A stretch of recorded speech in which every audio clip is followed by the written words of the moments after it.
ꯌꯦꯡꯕꯤꯔꯤꯕ ꯇꯥꯕꯤꯔꯤꯕ ꯄꯨꯝꯅꯃꯛꯄꯨ ꯑꯍꯥꯟꯕꯃꯛꯇꯗ library of ꯃꯅꯤꯄꯨꯔꯅ ꯈꯨꯔꯨꯝꯖꯔꯤ ꯂꯦꯡꯁꯤꯟꯕꯤꯗꯨꯅ ꯂꯩꯔꯦ ꯑꯩꯈꯣꯏꯒꯤ ꯚꯔꯆꯨꯋꯦꯜ ꯁꯦꯠꯁꯤꯗ ꯑꯩꯒꯤ ꯌꯥꯝꯅ ꯅꯨꯡꯁꯤꯖꯔꯕꯤ ꯏꯃꯥ ꯑꯗꯨꯒ ꯄꯨꯝꯅꯃꯛꯅ ꯌꯥꯝꯅ ꯅꯨꯡꯁꯤꯅ ꯑꯣꯖꯥ ꯁꯔꯣꯖ ꯅꯂꯤꯅꯤ ꯍꯥꯏꯅ ꯃꯤꯡꯒꯧꯕꯤꯕ ꯏꯃꯥꯕꯨꯁꯨ ꯈꯨꯔꯨꯝꯖꯔꯤ ꯑꯩꯍꯥꯛꯅꯁꯨ ꯉꯁꯤ ꯇꯤꯟꯕꯤꯔꯤꯕ ꯑꯍꯜ ꯂꯃꯟ ꯂꯥꯏꯒꯨꯔꯨꯁꯤꯡ ꯏꯆꯥꯁꯤꯡ ꯏꯅꯥꯎꯁꯤꯡ ꯏꯄ꯭ꯋꯥꯁꯤꯡ ꯏꯁꯨꯁꯤꯡ ꯄꯨꯝꯅꯃꯛꯄꯨ ꯈꯨꯕꯥꯝ ꯇꯔꯥ ꯂꯣꯟꯅꯖꯔꯒ ꯚꯛꯇꯤ ꯀꯠꯆꯔꯤ ꯈꯨꯔꯨꯝꯖꯔꯤ ꯀꯣꯛ ꯅꯣꯟꯖꯩ ꯍꯧꯖꯤꯛ ꯍꯧꯖꯤꯛ ꯑꯩ ꯏꯁꯥꯃꯛꯅ US ꯗꯒꯤ ꯐꯝꯖꯔꯤꯕꯅꯤ ꯑꯗꯨꯒ ꯏꯃꯥꯅ ꯗꯦꯜꯂꯤꯗꯒꯤ ꯑꯗꯨꯒ ꯌꯦꯡꯕꯤꯔꯤꯕ ꯄꯨꯝꯅꯃꯛꯅꯁꯨ ꯀꯗꯥꯏꯗꯒꯤ ꯌꯦꯡꯕꯤꯔꯛꯏꯕꯅꯣ ꯍꯥꯏꯕꯗꯨ ꯁꯣꯏꯗꯅ ꯀꯃꯦꯟꯇ ꯇꯧꯕꯤꯔꯛꯎ ꯑꯗꯨꯒ ꯑꯩꯅ ꯇꯦꯛꯅꯤꯀꯦꯜꯂꯤ ꯑꯃꯇꯪ ꯆꯦꯛ ꯇꯧꯔꯤꯉꯩꯁꯤꯗ ꯑꯗꯣꯝꯅꯁꯨ ꯁꯣꯁꯤꯌꯦꯜ ꯃꯤꯗꯤꯌꯥꯗ ꯁꯦꯌꯔ ꯇꯧꯕꯤꯌꯨ ꯑꯩꯈꯣꯏ ꯉꯁꯤ ꯁꯤꯟꯖꯔꯤꯕ ꯂꯤꯇꯔꯦꯆꯔꯁꯤꯗ ꯀꯔꯤ ꯀꯔꯤ ꯂꯩ ꯍꯥꯏꯕꯁꯤ ꯑꯩꯈꯣꯏꯅ ꯂꯔꯟ ꯇꯧꯃꯤꯟꯅꯁꯤ ꯑꯩꯅ ꯇꯦꯛꯅꯤꯀꯦꯜꯂꯤ ꯆꯦꯛ ꯇꯧꯔꯤꯉꯩꯁꯤꯗ ꯏꯃꯥ ꯀꯃꯥꯏꯅ ꯇꯧꯕꯤꯔꯤ ꯍꯥꯏꯕꯗꯨ ꯑꯩꯈꯣꯏ ꯃꯌꯥꯝꯗ ꯑꯃꯨꯛꯇꯪ ꯇꯧꯗꯅ ꯁꯨꯃꯥꯏꯅ ꯑꯩ ꯇꯝꯖꯒꯦ ꯉꯁꯤꯁꯤ ꯑꯌꯨꯛ ꯑꯉꯟꯕꯗ ꯃꯅꯤꯄꯨꯔꯒꯤ ꯍꯥꯏꯖꯕ ꯇꯥꯔꯦ ꯏꯔꯝꯗꯝꯒꯤ ꯄꯥꯎ ꯑꯃ ꯅꯨꯡꯉꯥꯏꯇꯕ ꯑꯃꯈꯛ ꯇꯥꯖꯩ ꯑꯗꯨ ꯑꯩꯅ ꯈꯤꯇꯪ ꯑꯋꯥꯕ ꯐꯣꯡꯗꯣꯛꯆꯒꯦ ꯍꯥꯏꯔꯤꯕ ꯑꯩꯈꯣꯏꯒꯤ ꯃꯤꯁꯛꯁꯤ ꯌꯥꯝꯅ ꯃꯦꯗꯤꯀꯦꯜꯒꯤ ꯂꯝꯗ ꯌꯥꯝꯅ ꯗꯦꯗꯤꯀꯦꯠ ꯇꯧꯕ ꯑꯗꯨꯒꯨꯝꯕ ꯗꯥꯛꯇꯔ ꯑꯦꯟ ꯁꯅꯥꯖꯥꯎꯕ ꯁꯤꯡ ꯃꯍꯥꯛꯅ ꯄꯣꯛꯄꯁꯤꯅ 21 ꯅꯕꯦꯝꯕꯔ 1942ꯗ ꯑꯗꯨꯒ ꯑꯦꯛꯁꯄꯌꯔꯁꯤꯅ ꯖꯅꯋꯥꯔꯤ 6ꯇ 2025ꯗ ꯑꯗꯨꯃꯥꯏꯅ ꯃꯥꯁꯦ ꯅꯣꯡꯒꯥꯈ꯭ꯔꯦ ꯑꯗꯣ ꯗꯥꯛꯇꯔꯁꯤ ꯌꯥꯝꯅ ꯀꯔꯤ ꯍꯥꯏꯅꯤ ꯃꯤꯑꯣꯏꯕꯒꯤ ꯁꯦꯕꯥꯗ ꯗꯥꯛꯇꯔ ꯑꯃ ꯑꯣꯏꯕꯇ ꯅꯠꯇꯅ ꯇꯣꯉꯥꯟꯕ ꯃꯥꯒꯤ ꯃꯤꯑꯣꯏꯕꯕꯨ ꯅꯨꯡꯁꯤꯕ ꯑꯃ ꯌꯥꯎꯅ ꯁꯦꯕꯥ ꯇꯧꯔꯝꯕ ꯃꯤꯁꯛ ꯑꯃꯅꯤ ꯃꯍꯥꯛꯀꯤ ꯄꯠꯅꯥꯗ PG ꯇꯧꯏ ꯑꯗꯨꯒ ꯖꯤꯔꯤꯗ ꯃꯦꯗꯤꯀꯦꯜ ꯑꯣꯐꯤꯁꯥꯔ ꯑꯣꯏꯅ ꯊꯕꯛ ꯄꯨꯕꯤꯔꯝꯃꯤ ꯑꯗꯨꯒ ꯃꯥꯒꯤ ꯃꯆꯥ ꯑꯍꯨꯝ ꯂꯩꯕꯁꯦ ꯂꯣꯏꯅꯃꯛ ꯅꯨꯄꯥ 2 ꯅꯨꯄꯤ 1 ꯗꯥꯛꯇꯔ ꯑꯣꯏꯅ ꯂꯣꯏꯅ ꯁꯦꯝꯕ ꯑꯗꯨꯒ ꯂꯣꯏꯅꯅ ꯃꯤꯑꯣꯏꯕꯒꯤ ꯁꯦꯕꯥꯁꯦ ꯁꯤꯗ ꯄꯥꯎꯅꯥ ꯕꯖꯥꯔꯒꯤ ꯃꯁꯖꯤꯠ ꯁꯤꯗ ꯀ꯭ꯂꯤꯅꯤꯛ ꯑꯣꯏꯅ ꯍꯥꯡꯗꯨꯅ ꯌꯨꯝꯁꯨ ꯀꯩꯁꯨ ꯑꯗꯨꯗ ꯂꯩꯔꯀꯥꯟꯗ ꯃꯐꯝꯗꯨꯒꯤ ꯂꯩꯔꯤꯕ ꯇꯣꯉꯥꯟꯅ ꯑꯗꯨꯗ ꯐꯝꯃꯤꯕ ꯂꯥꯏꯔꯕ ꯏꯃꯥꯁꯤꯡ ꯀꯩ ꯉꯝꯗꯕ ꯌꯥꯎꯔꯛꯄꯗ ꯃꯁꯥꯒꯤ ꯑꯗꯨꯒꯨꯝꯂꯕ ꯄꯣꯀꯦꯠꯇꯒꯤ ꯄꯨꯊꯣꯛꯇꯨꯅ ꯍꯤꯗꯥꯛ ꯂꯥꯡꯊꯛ ꯇꯧꯗꯅ ꯃꯇꯝ ꯁꯥꯡꯅ ꯇꯧꯔꯝꯃꯤ ꯑꯩꯈꯣꯏ ꯁꯦꯕꯥ ꯇꯧꯔꯝꯃꯤ ꯑꯗꯨꯒ ꯃꯤꯑꯣꯏꯕꯒꯤ ꯄꯨꯟꯁꯤꯗꯤ ꯐꯪꯕ ꯌꯥꯗꯦ ꯑꯗꯨꯒ ꯃꯥꯒꯤ ꯀ꯭ꯂꯤꯅꯤꯛ ꯑꯃꯁꯨ ꯍꯣꯁꯄꯤꯇꯥꯜ ꯑꯃꯁꯨ ꯑꯩꯈꯣꯏꯒꯤ ꯂꯝꯐꯦꯟꯗ ꯂꯩꯔꯝꯃꯤ ꯍꯧꯖꯤꯛꯁꯨ ꯂꯩꯔꯤ ꯄꯥꯎꯅꯥ ꯕꯖꯥꯔ ꯃꯁꯖꯤꯠ ꯔꯣꯗꯇ ꯍꯥꯡꯉꯒ ꯑꯗꯨꯒ ꯀꯩꯅꯣꯁꯤꯗ ꯍꯣꯁꯄꯤꯇꯥꯜ ꯍꯥꯏꯗꯅ ꯍꯣꯁꯄꯤꯇꯥꯜ ꯄꯤꯛꯇꯛ ꯇꯧꯕ ꯑꯃꯁꯨ ꯑꯗꯨꯃꯥꯏꯅ ꯇꯧꯕ ꯃꯤꯑꯣꯏꯕꯒꯤ ꯁꯦꯕꯥ ꯀꯠꯊꯣꯛꯑꯕ ꯑꯃꯅꯤ ꯃꯍꯥꯛ ꯉꯁꯤ ꯀꯩꯅꯣꯒꯤ ꯖꯅꯋꯥꯔꯤꯒꯤ ꯇꯥꯡ 3ꯗ ꯂꯩꯈꯤꯗ꯭ꯔꯦ ꯃꯥꯒꯤ ꯂꯩꯈꯤꯗ꯭ꯔꯕ ꯏꯃꯥꯅ ꯃꯄꯨꯒꯤ ꯂꯩꯀꯣꯜꯗ ꯂꯩꯔꯨꯔꯁꯅꯨ ꯍꯥꯏꯅ ꯑꯩꯈꯣꯏꯒꯤ ꯐꯥꯏꯅꯤꯡ ꯗ ꯚꯣꯏꯁ ꯂꯥꯏꯕ꯭ꯔꯦꯔꯤ ꯃꯅꯤꯄꯨꯔꯒꯤ ꯃꯥꯏꯀꯩꯗꯒꯤ ꯑꯋꯥꯕ ꯐꯣꯡꯗꯣꯛꯆꯔꯤ ꯄꯨꯝꯅꯃꯛꯄꯨ ꯈꯣꯏꯔꯝꯖꯔꯤ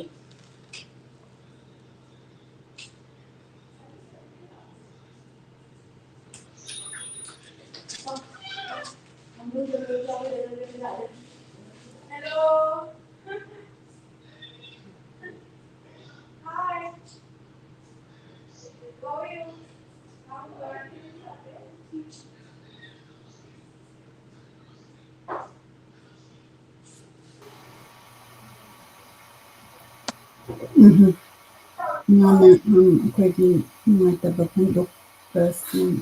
ꯑꯩꯈꯣꯏꯒꯤ ꯃꯅꯤꯄꯨꯔꯗ ꯁꯨꯃꯥꯏꯅ ꯇꯧꯗꯅ ꯌꯥꯝꯅ ꯀꯟꯇ꯭ꯔꯤꯕ꯭ꯌꯨꯁꯟ ꯇꯧꯕꯤꯔꯝꯃꯀꯥꯟꯗ ꯂꯩꯈꯤꯗꯕ ꯗꯥꯛꯇꯔ ꯁꯅꯥꯖꯥꯎꯕ ꯐꯣꯡꯗꯣꯛꯄꯤꯕ ꯈꯣꯠꯄꯒꯤꯗꯃꯛꯇ ꯑꯩꯈꯣꯏꯅꯁꯨ ꯅꯨꯡꯉꯥꯏꯇꯕ ꯐꯣꯡꯗꯣꯛꯆꯔꯤ ꯖꯅꯋꯥꯔꯤ ꯇꯥꯡ 3ꯗ ꯂꯩꯒꯗꯕꯅꯤ ꯑꯗꯨꯒ 1942ꯗ ꯄꯣꯛꯄ ꯁꯨꯃꯥꯏꯅ ꯇꯧꯗꯅ ꯃꯦꯗꯤꯀꯦꯜꯒꯤ ꯂꯝꯗ ꯌꯥꯝꯅ ꯑꯩꯈꯣꯏꯒꯤꯗꯃꯛꯇ ꯁꯦꯕꯥ ꯇꯧꯕꯤꯔꯝꯕ ꯍꯥꯏꯕ ꯇꯥꯔꯦ ꯑꯗꯨꯒꯤꯗꯃꯛꯇ ꯊꯥꯒꯠꯆꯔꯤ ꯑꯗꯨꯒ ꯐꯣꯡꯗꯣꯛꯆꯔꯤ ꯑꯗꯨꯒꯤ ꯏꯃꯥꯅ ꯉꯁꯤ ꯑꯩꯈꯣꯏꯒꯤ ꯄ꯭ꯔꯣꯒ꯭ꯔꯥꯝꯁꯤ ꯀꯔꯤ ꯇꯧꯒꯅꯤ ꯍꯥꯏꯕꯗꯨ ꯑꯃꯨꯛꯇꯪ ꯑꯩꯈꯣꯏ ꯃꯌꯥꯝꯗ ꯇꯥꯛꯄꯤ ꯑꯩꯅ ꯅꯍꯥꯟꯃꯨꯛꯀꯤ ꯊꯥꯡꯖꯗꯒꯤ ꯍꯧꯖꯕꯅꯤ ꯉꯔꯥꯡꯁꯦ ꯑꯩꯒꯤ ꯄ꯭ꯔꯣꯒ꯭ꯔꯥꯝ ꯑꯃ ꯊꯥꯡꯖꯟꯅꯗꯅ ꯌꯩꯊꯣꯛꯆꯔꯒ ꯅꯣꯡꯃꯥꯏꯖꯤꯡ ꯅꯨꯃꯤꯠꯁꯤꯗ ꯑꯩꯅ ꯊꯝꯖꯔꯤꯁꯤ ꯑꯩꯈꯣꯏꯒꯤ ꯃꯍꯥꯀꯕꯤ ꯑꯣꯏꯒꯔꯕ ꯀꯃꯜꯒꯤꯗꯃꯛꯇ ꯁ꯭ꯔꯗꯥꯟꯖꯂꯤ ꯀꯠꯆꯈ꯭ꯔꯦ ꯃꯥꯒꯤ ꯃꯔꯝꯗ ꯈꯤꯇꯪ ꯐꯣꯡꯗꯣꯛꯆꯈ꯭ꯔꯦ ꯉꯁꯤꯗꯤ ꯈ꯭ꯋꯥꯏꯔꯥꯛꯄꯝ ꯆꯥꯎꯕ ꯁꯥꯍꯤꯇ꯭ꯌꯒꯤ ꯑꯄꯣꯛꯄ ꯍꯥꯏꯅ ꯃꯌꯥꯝꯅ ꯈꯪꯅꯕꯤꯔꯤꯕ ꯀꯕꯤ ꯒꯨꯔꯨ ꯑꯁꯤꯒꯤ ꯃꯔꯝꯗ ꯑꯩꯅ ꯑꯩꯒꯤ ꯗꯤꯖꯔꯇꯦꯁꯟ ꯍꯥꯏꯕ ꯇꯥꯔꯦ ꯆꯥꯎꯕꯒꯤ ꯂꯕꯪꯒ ꯂꯇꯥ ꯑꯗꯨꯒ ꯀꯃꯜꯒꯤ ꯃꯥꯙꯕꯤ ꯑꯗꯨꯒ ꯑꯉꯥꯡꯍꯜꯒꯤꯅ ꯖꯍꯦꯔꯥ ꯃꯣꯏ ꯑꯍꯨꯝꯒꯤ ꯎꯄꯟꯌꯥꯁꯀꯥꯔ ꯑꯍꯨꯝꯁꯤꯒꯤ ꯂꯣꯟꯒꯤ ꯃꯁꯛꯇꯨꯅꯤ ꯑꯩꯅ ꯑꯩꯒꯤ ꯗꯤꯖꯔꯇꯦꯁꯟꯗ ꯊꯝꯖꯈ꯭ꯔꯤꯁꯦ ꯃꯗꯨꯗ ꯑꯩꯅ ꯀꯃꯜꯒꯤ ꯃꯔꯝꯗ ꯑꯩ ꯊꯤꯖꯔꯨꯔꯦ ꯄꯥꯈ꯭ꯔꯦ ꯈꯔ ꯑꯗꯨꯒ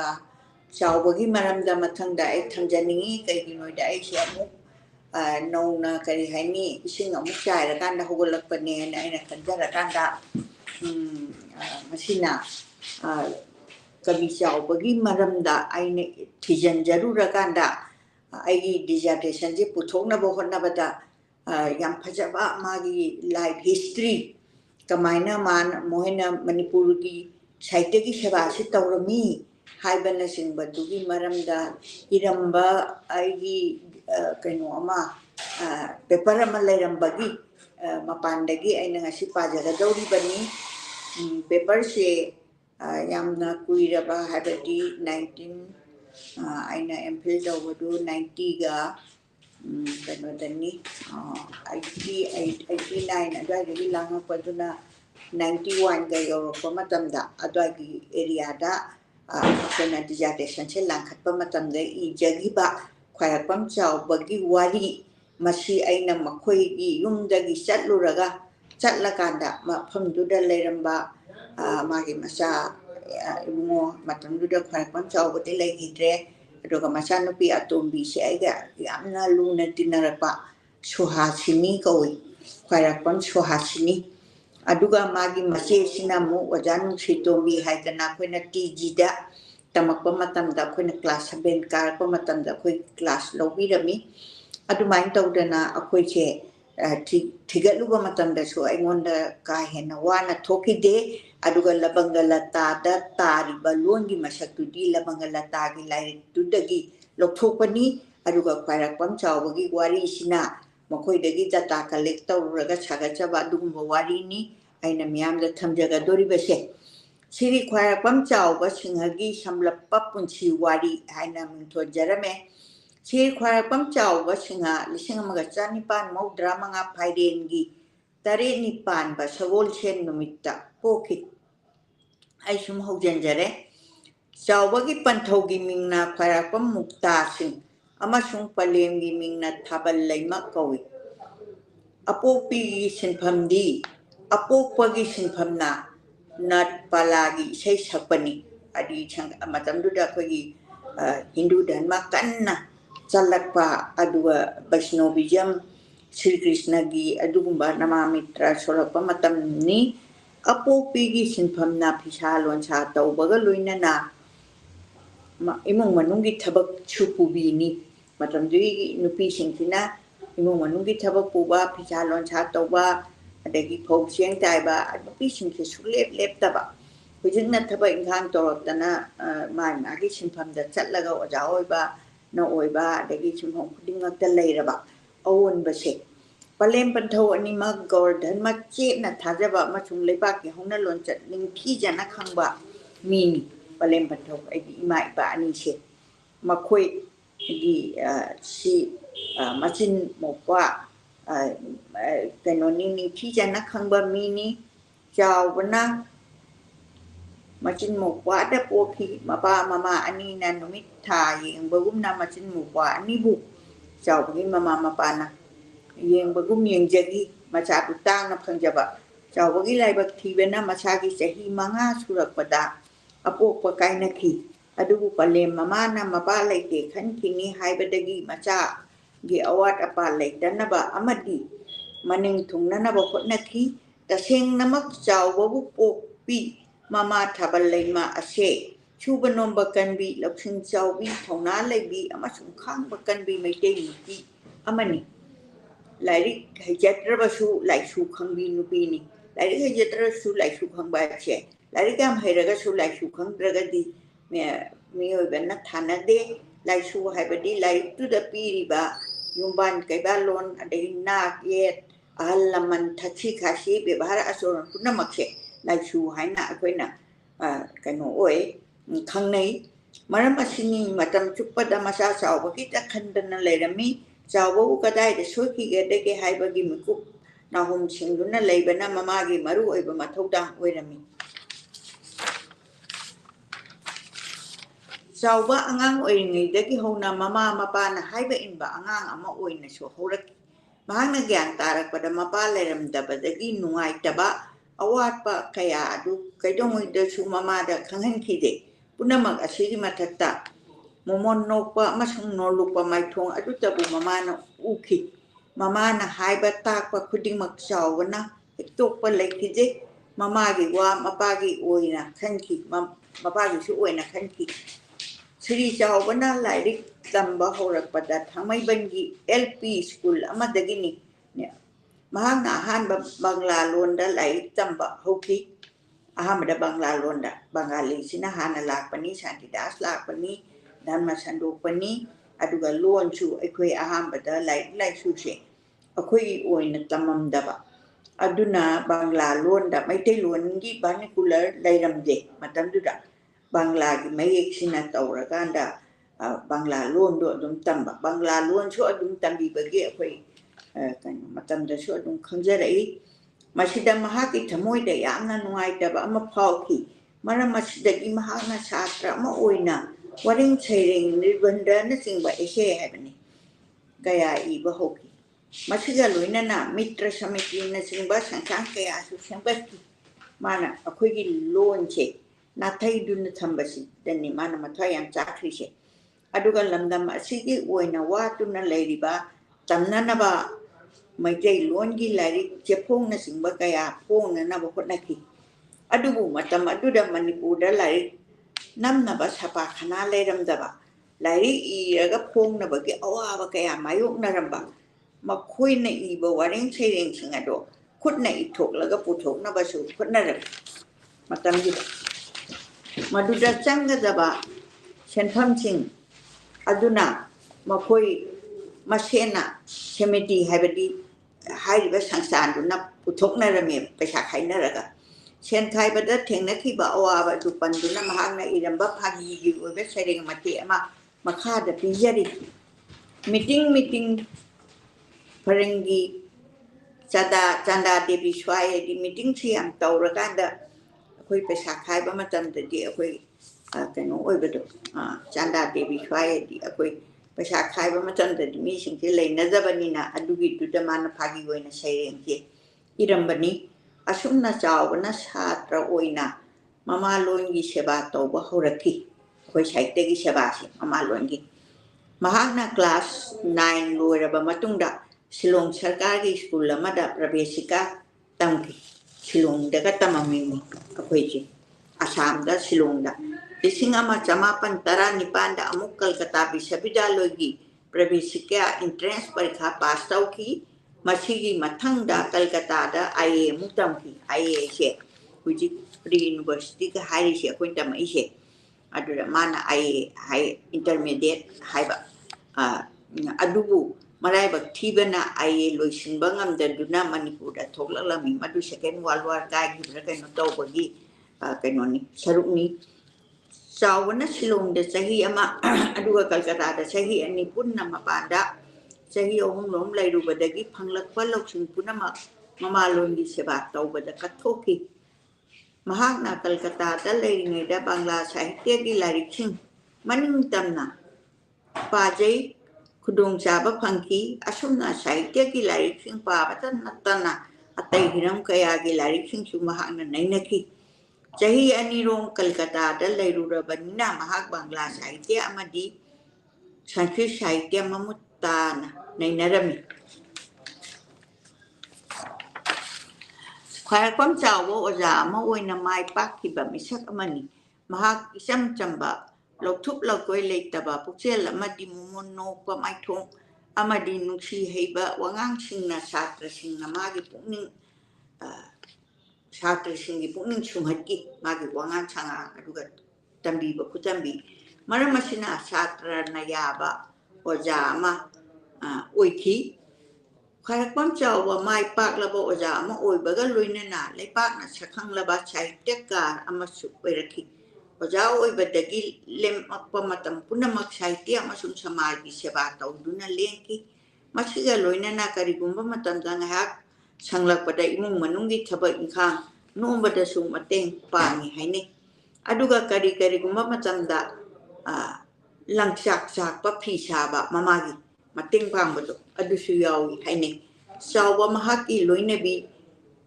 ปริยาเลยมายามนะพวกเจ้าขยัลตินนะอิงนะตับนะยุบันมินักีมาคุยอันนี้นะ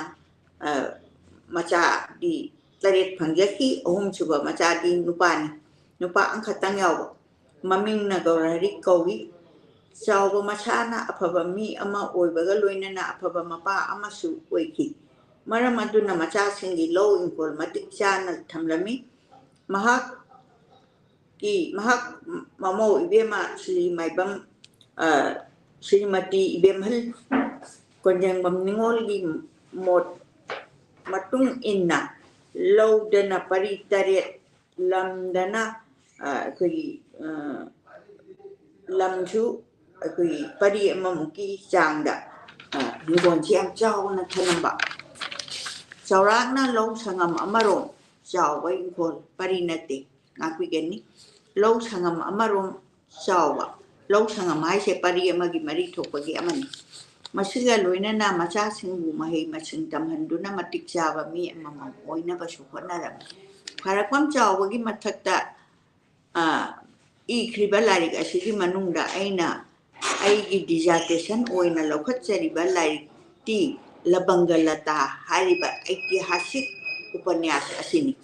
mahaki labangalata se kop na nainarakwa matamda tongan ba ming thamduna makhal kaya thok na khaidu pa ya adubu ai pandam di chawwana labangalata da sijinari ba lon gi masak mapungdo aduni ai wa ko ina pibiri se chawwa manipuri sahitya gi lamyan ba kabi ama oibatan natana manipur gi lon maithai lon gi su sakhatna ba khotna ba lon met haiba pandit amani mahak maithai lon amasung sahitya gi laitaba awat apa kaya lehendan abo khotna ba china mahaki mathaudang chawwa lon yamna haiba khangba linguist amani mahakna tamluba Bengali Sanskriti amasung Ingraji gi matengna maithai lon asibu chawkhatna ba khotnaki mahakna mahaki mamalon oiriba maithai lon asibu atopa lon singdagi hanthajana lainaba khotnaki maram asina mahakna loksing pangal lanna chingba leijaba punama mamalon amasung masigi chaitegi sebada kathoki chawagi matamchi labangalata chawbana magi matamchi lising machanipan mudra manga dagina lising machamapan yankai phawwa oiriba manipur samaj ki masak ase yamna munna kupna yengki awat pa kaya gi manungda ama oiriba lon amasung chaitegi awat pa se mahakna leijabi loksing thona pangal puthok tuna mengkhatna ba khotnaki adugi khotna ba ama oina labangalata da mahakna yeng liba ming amasung tham liba pandam adugu mathakta so hajakre ai pandam di chawna magi meite saite bu chawkhatna balon ate degita dana bu khotna bada pambai ama oina sijinari balon asini adi maphong dokto chawa na thaje madudi majalon ase chawkhalon ama degi kari suta de atopa lon ama degi suta de haba amasung hari balon asibu ninthi jana hairabadi khanglabadi puningi aningba apamba loina phongdokpa yai mahakna mahaki saireng da maite kabida sumna irami laira rabi ironi khangdabana haibani maite kabila kini adi akoi lonchi laire kaina haibase khangdabana haibani maite kabila kini maite kabila akanda lonchi systematic akoi พงตัวประเด็นหน่วยว่าอามาโอยเนี่ยนะสมัยทำบีรำบะอาศิชุอาหิงบอลลูนอามันนี้ไม่ใช่ลูนอาศิชุมารามาชินาข้าเกมบะมาทำจากซีนริมบอลลูนว่าให้กับเจ้าบางทีมาทำจากซีนริมบอลลูนอะดูว่าให้กับอันนั้นเจ้านะแค่นั้นบะอามาเลยผมทุยอะดูเจ้าวันนั้นมากีอิตาฮัสิอุปนิสัยอาศิดามาทำดูกีโอยบอลลูนซีนเดมากีมาทำกีโอยบอลลูนซีนเนี่ยไอ้ดีโมเดลเลงกุยเช่มาสิเจ้าวันนั้นมากีมาทำกีสมากีปังกระดับเรียนดูนัดโตกีบะโอยบะชูใหญ่อดีบอลลูนซีนน่ะดับน่ะน่าบอลลูนไม่ได้ลูนอาเซียซีนน่ะปะนะมากีมาทำกีมีอันน่ะอุปนิสัยสิบุไล่น่ะขังบังอัมบะก็ลุยเนี่ยน่ะไม่ได้ลูนกีพัจบะมาสักอาศิชุขังบังอัมแล้วบังกัลตาสิกีมากีไม่สิกีอุปนิสัยมาสิกีมารัมดาคือตั้งก็ทำจารัมเกแล้วบังกัชี historical อุปนิสัยมาตั้งดูกีแล้วบังกัชีฮีโร่นี่เลยปากีอารูบะทว่าอุณามักก็ทักตะปูระกัลlanguage ครุฑาดูน่าละตาสนาบุอาหารบ่อวยนอุกีมานะบักขังพากละปะดาละตาสนาสิอุกีบะชักกะมานะบะปุเจลเจละบะบักขังอดนินทอกีอารูบะทบกิไกคุณนะบังงักนะบกิตามักชักกีลังบุงหุนดกตุนะเชลักเลยไอ้ดีมานะคอยดาจาริบะโตอดูดดันดันนะไลเตมาตันดูกินินทอกีอาทังนี้อดูบุมาตอนตะมาตะมอยดามาตอนตะatat akam laita na hangi lerang adu kanano asum dana ninthogi sangai mangol dagina maharaj khogendrajit na chinga sanda anga mathau suna tiliba matamda maharaj na bindu sarovar dagi phanglak pathang amasung tagi maramda pau tamlami yaskulla pasu mang tamlami tanja du dalabanganaทงชังบัดกี้อายาบาลาวระกะตอนนี้ดิสซิปลินดูนี่พิงนะจังละกะขากกินลันดาร์ปะกี้ปาวตัมลามีตอนนี้เดสุขากกินนะดูมาคุยมันนี่พูดเสียนะคุยเจ้าที่เตะคุณตาปะกายนั่นลาคีบะปุ่นมาเช่คุยอุโมนะบะขากกิสิกะละบังกะอามาดีละตาสนาอาหารบะอุนะบะดาอามานามาบุก็วุเลยคิดเจอามานามากีทำมวยดาหังนักที่ปะขังดูบุกันนาโนlerang adu bukanan nong hengan baga maite ka khagi ga akan balan sukna rami matang asida maite gi lamina luseng bala banga aduga madu aduga mai gi masak oire mathang dana maharaj khagendraji masamak lan changle na ni thausi pai last ka ti sangan bani adu yamna mangyona na changre mi gi ina tudel oina chen khere mi chaba khagi gi lamiga maharaj ga thingnare asumna khagi gi lami bu mai thi ba pi haiduna khagemba haiba mthon chima title chipi ki asum dana lata amadi mata indu ga turel dobanta na iru jabalak pada mai bishel hun ba thingnarami mai bishel mamang da gi yam kuiมีเป็นนักคุณดาเลยจ้าไปเตะหงนะตัวไม่บีเช่ต้องอ่านมาโมยสักทีมันก็ลุยนั่นลาปะตัวบ้านตานะอิรุจระบลาปะดาไม่บีเชลหุ่นบัดแทงนารามีละตาสุหุลามีไม่บีนั่นละตาได้ไล่พอปีรีนัสุงลานกิเลยปากกายรันโคชนาฮัลไอดีมาเกะนัสกิดามักตะเลยปากกายรันแล้วบังกละตาอันนี้ข้างหน้าก็มาตุ้งดามาตามยี่เราก็ไม่นัดทุกคนเลยรำดีเลยใกล้ข้างเด้อบักข้างเล็กเลยปากตาจะปากตาเล็กละตาท่าเจนนะบกิดามตะมันเอามวยกุลากปะกะมาปาบุงมหาราชกันมดมานารักเตรอันนี้มาทำพิเศษท่าจะไปหัดตะเลยปากกายรักกันนี่หายกี่เป็นตัวมันใช่มายังบุงมหาราชนะมาใจเพียมาละตาสนาบุละบังกะดพิชีอาตะบัดกี้ยากุลากปะนะว่าท่าบังข้างระบว่าขัลกันลุยนั่นน่ะมายุ่งเดลักแล้วก็พ่อว่าแล้วมันคุณนิ่งบกิกันละเป็นนงเลยมาชาดูพระท่าของข้างเด็กกันละบอกว่าคันดูนะอาชุมนั่นเลยไงอาศิดานมาควายรักบกิฮิรูหันจะบกิมันเอาบุ้งยากุลากบกิมันจัดละบะฮิช่วยเห็นบะให้บะฮีอดูไว้ดูบดะใกล้โชครีอดูบุมันเอาบุ้งนะฮีอดูพอดประชุยอร่อยอดูไอกิฮานากิโต ꯀꯥꯏꯗꯕꯗꯨ ꯑꯣꯏꯅ ꯍꯜꯂꯛꯀꯗꯕꯅꯤ ꯍꯥꯏꯕ ꯃꯔꯩ ꯅꯠꯇꯅ ꯃꯔꯩ ꯌꯦꯜꯂꯛꯄꯗꯣ ꯑꯅꯧꯕ ꯑꯃ ꯑꯣꯟꯕꯁꯨ ꯄꯥꯝꯗꯦ ꯍꯥꯟꯅꯒꯤꯗꯨꯒ ꯃꯥꯟꯅꯕ ꯇꯦꯛꯇ ꯀꯥꯏꯗꯕ ꯄꯤꯒꯗꯕꯅꯤ ꯍꯥꯏꯗꯨꯅ ꯂꯦꯞꯇꯨꯅ ꯂꯩꯈ꯭ꯔꯦ ꯅꯣꯡꯃ ꯂꯇꯥꯁꯅꯥꯅ ꯃꯥꯒꯤ ꯂꯩꯀꯣꯜꯗ ꯊꯣꯔꯛꯇꯨꯅ ꯂꯇꯥꯁꯅꯥ ꯏꯟꯗꯨꯔꯦꯈꯥ ꯃꯇꯥꯒ ꯂꯣꯏꯅꯅ ꯋꯥꯔꯤ ꯁꯥꯟꯅꯔꯝꯃꯤ ꯃꯍꯥꯔꯥꯖ ꯈꯧꯒꯦꯟꯗ꯭ꯔꯖꯤꯠꯅ ꯄꯥꯇ꯭ꯔ ꯃꯟꯇ꯭ꯔꯤ ꯄꯨꯝꯅꯃꯛ ꯀꯣꯏꯔꯗꯨꯅ ꯂꯩꯄꯥꯛꯀꯤ ꯑꯔꯨ ꯑꯔꯨꯕ ꯋꯥꯐꯝ ꯈꯟꯅꯗꯨꯅ ꯂꯩꯔꯤꯉꯩꯗ ꯌꯥꯏꯁꯀꯨꯜ ꯂꯥꯛꯄꯅ ꯌꯥꯎꯕꯤꯗ꯭ꯔꯤꯕꯒꯤ ꯃꯔꯝ ꯅꯤꯡꯊꯧꯅ ꯍꯪꯂꯝꯃꯤ ꯑꯩ ꯌꯥꯏꯁꯀꯨꯜ ꯂꯥꯛꯄ ꯂꯥꯛꯇꯕꯗꯣ ꯍꯤꯒꯤ ꯃꯇꯥꯡ ꯑꯗꯨ ꯇꯝꯗꯕ ꯌꯥꯗ꯭ꯔꯗꯨꯅ ꯅꯤꯡꯊꯧꯒꯤ ꯁꯅꯥ ꯅꯥꯀꯣꯡ ꯌꯧꯈꯔꯦ ꯃꯇꯥꯡ ꯑꯗꯨꯗ ꯌꯥꯏꯁꯀꯨꯜ ꯂꯥꯛꯄꯁꯨ ꯌꯧꯔꯛꯂꯦ ꯃꯌꯥꯝꯕꯅ ꯊꯦꯝꯕꯗ ꯌꯥꯕ ꯂꯩꯈꯤꯗ꯭ꯔꯦ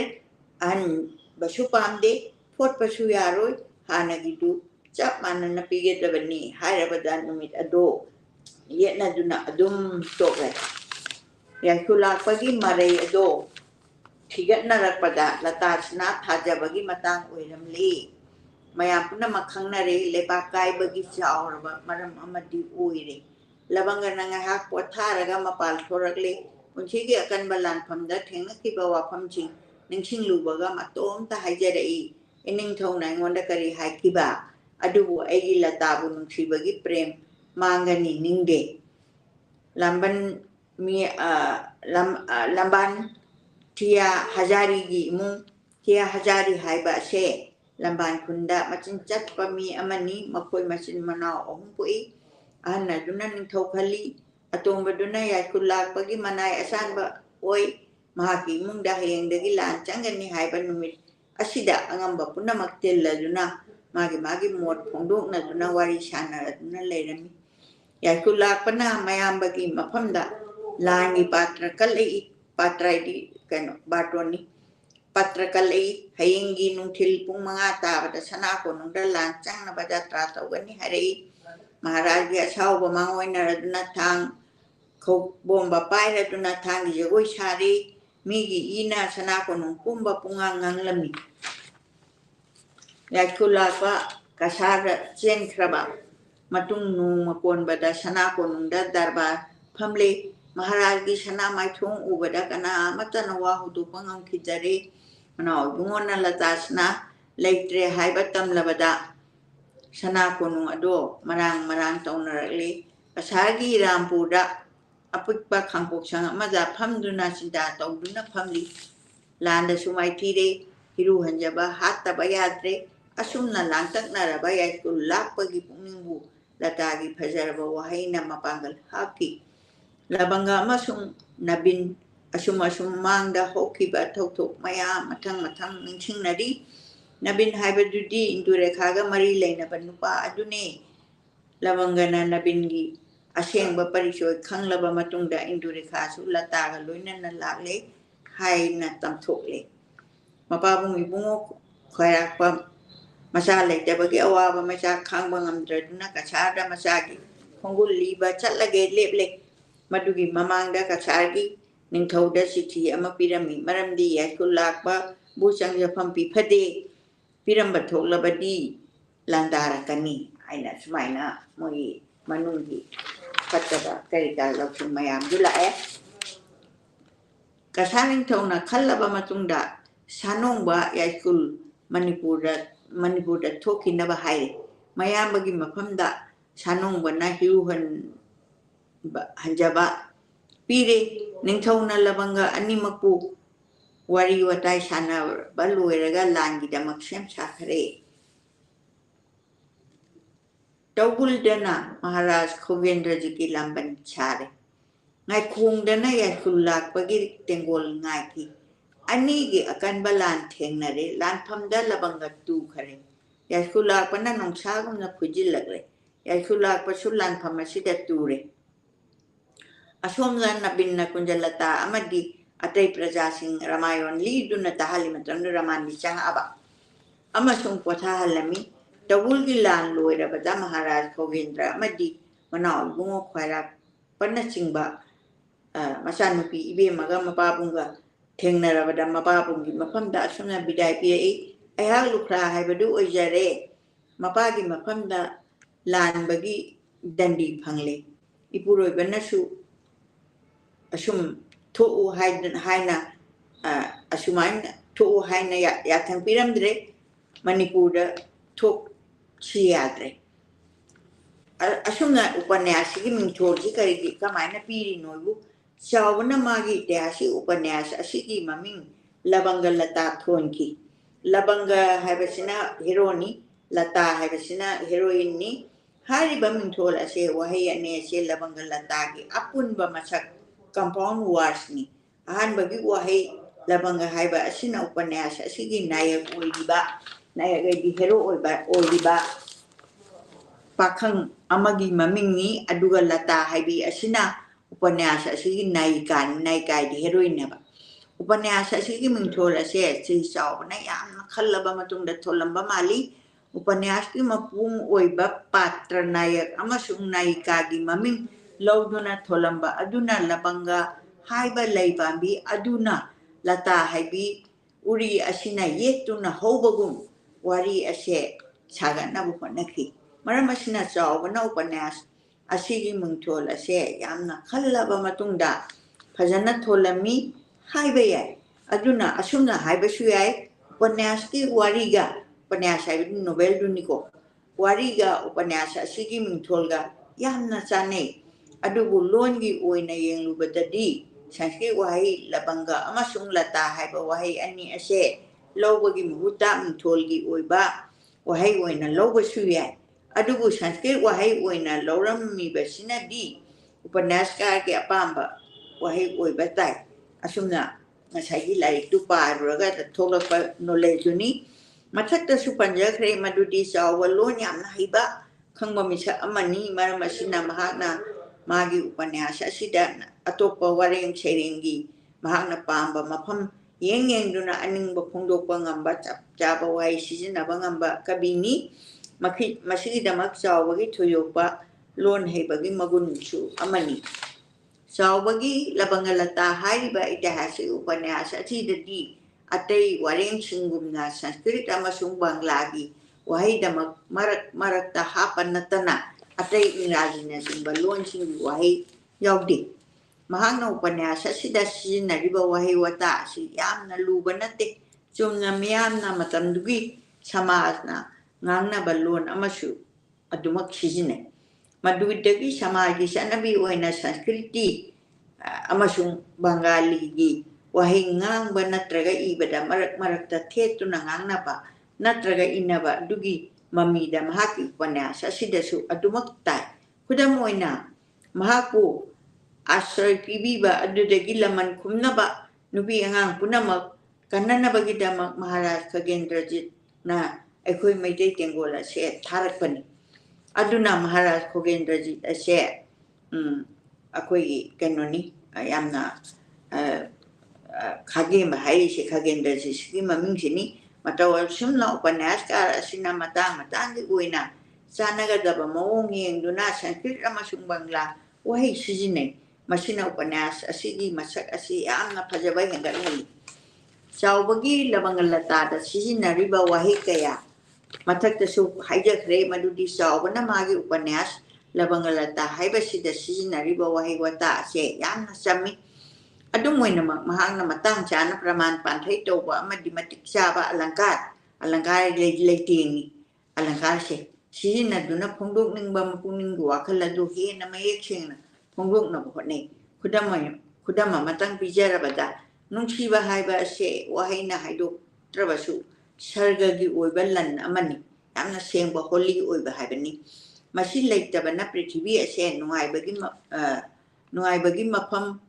oirabanina natrabadi masi noroki masak oiba lekangla oiramgadabane noroki masak oiramgadabani asumna chawbana magi upanyasa asida maitegi chanabi pawro pawkhong singhi sambal langba maibi changba maibi laibau asina singba kayagi matang chana hapi maram asina upanyasa se aikihasik oiba warida yumpham oidunasu mahaki serengumbagi isel yauba wahi wata amasung warengna phongdok pana apaba singbu kaidongida susokchahande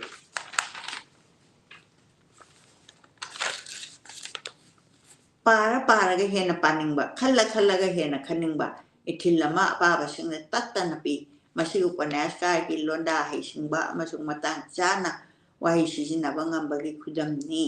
ꯆꯥꯎꯕꯒꯤ ꯈꯨꯠꯏ ꯑꯃꯁꯨꯡ ꯃꯐꯣꯡꯗꯣꯛ ꯃꯤꯑꯣꯏꯕ ꯈꯨꯗꯤꯡꯃꯛꯇ ꯁꯛ-ꯆꯨ ꯃꯥꯟꯅꯗꯕ ꯑꯗꯨꯒ ꯁꯑꯣꯡ ꯁꯥꯗꯥ ꯃꯥꯟꯅꯗꯕꯒꯨꯝ ꯋꯥꯈꯜ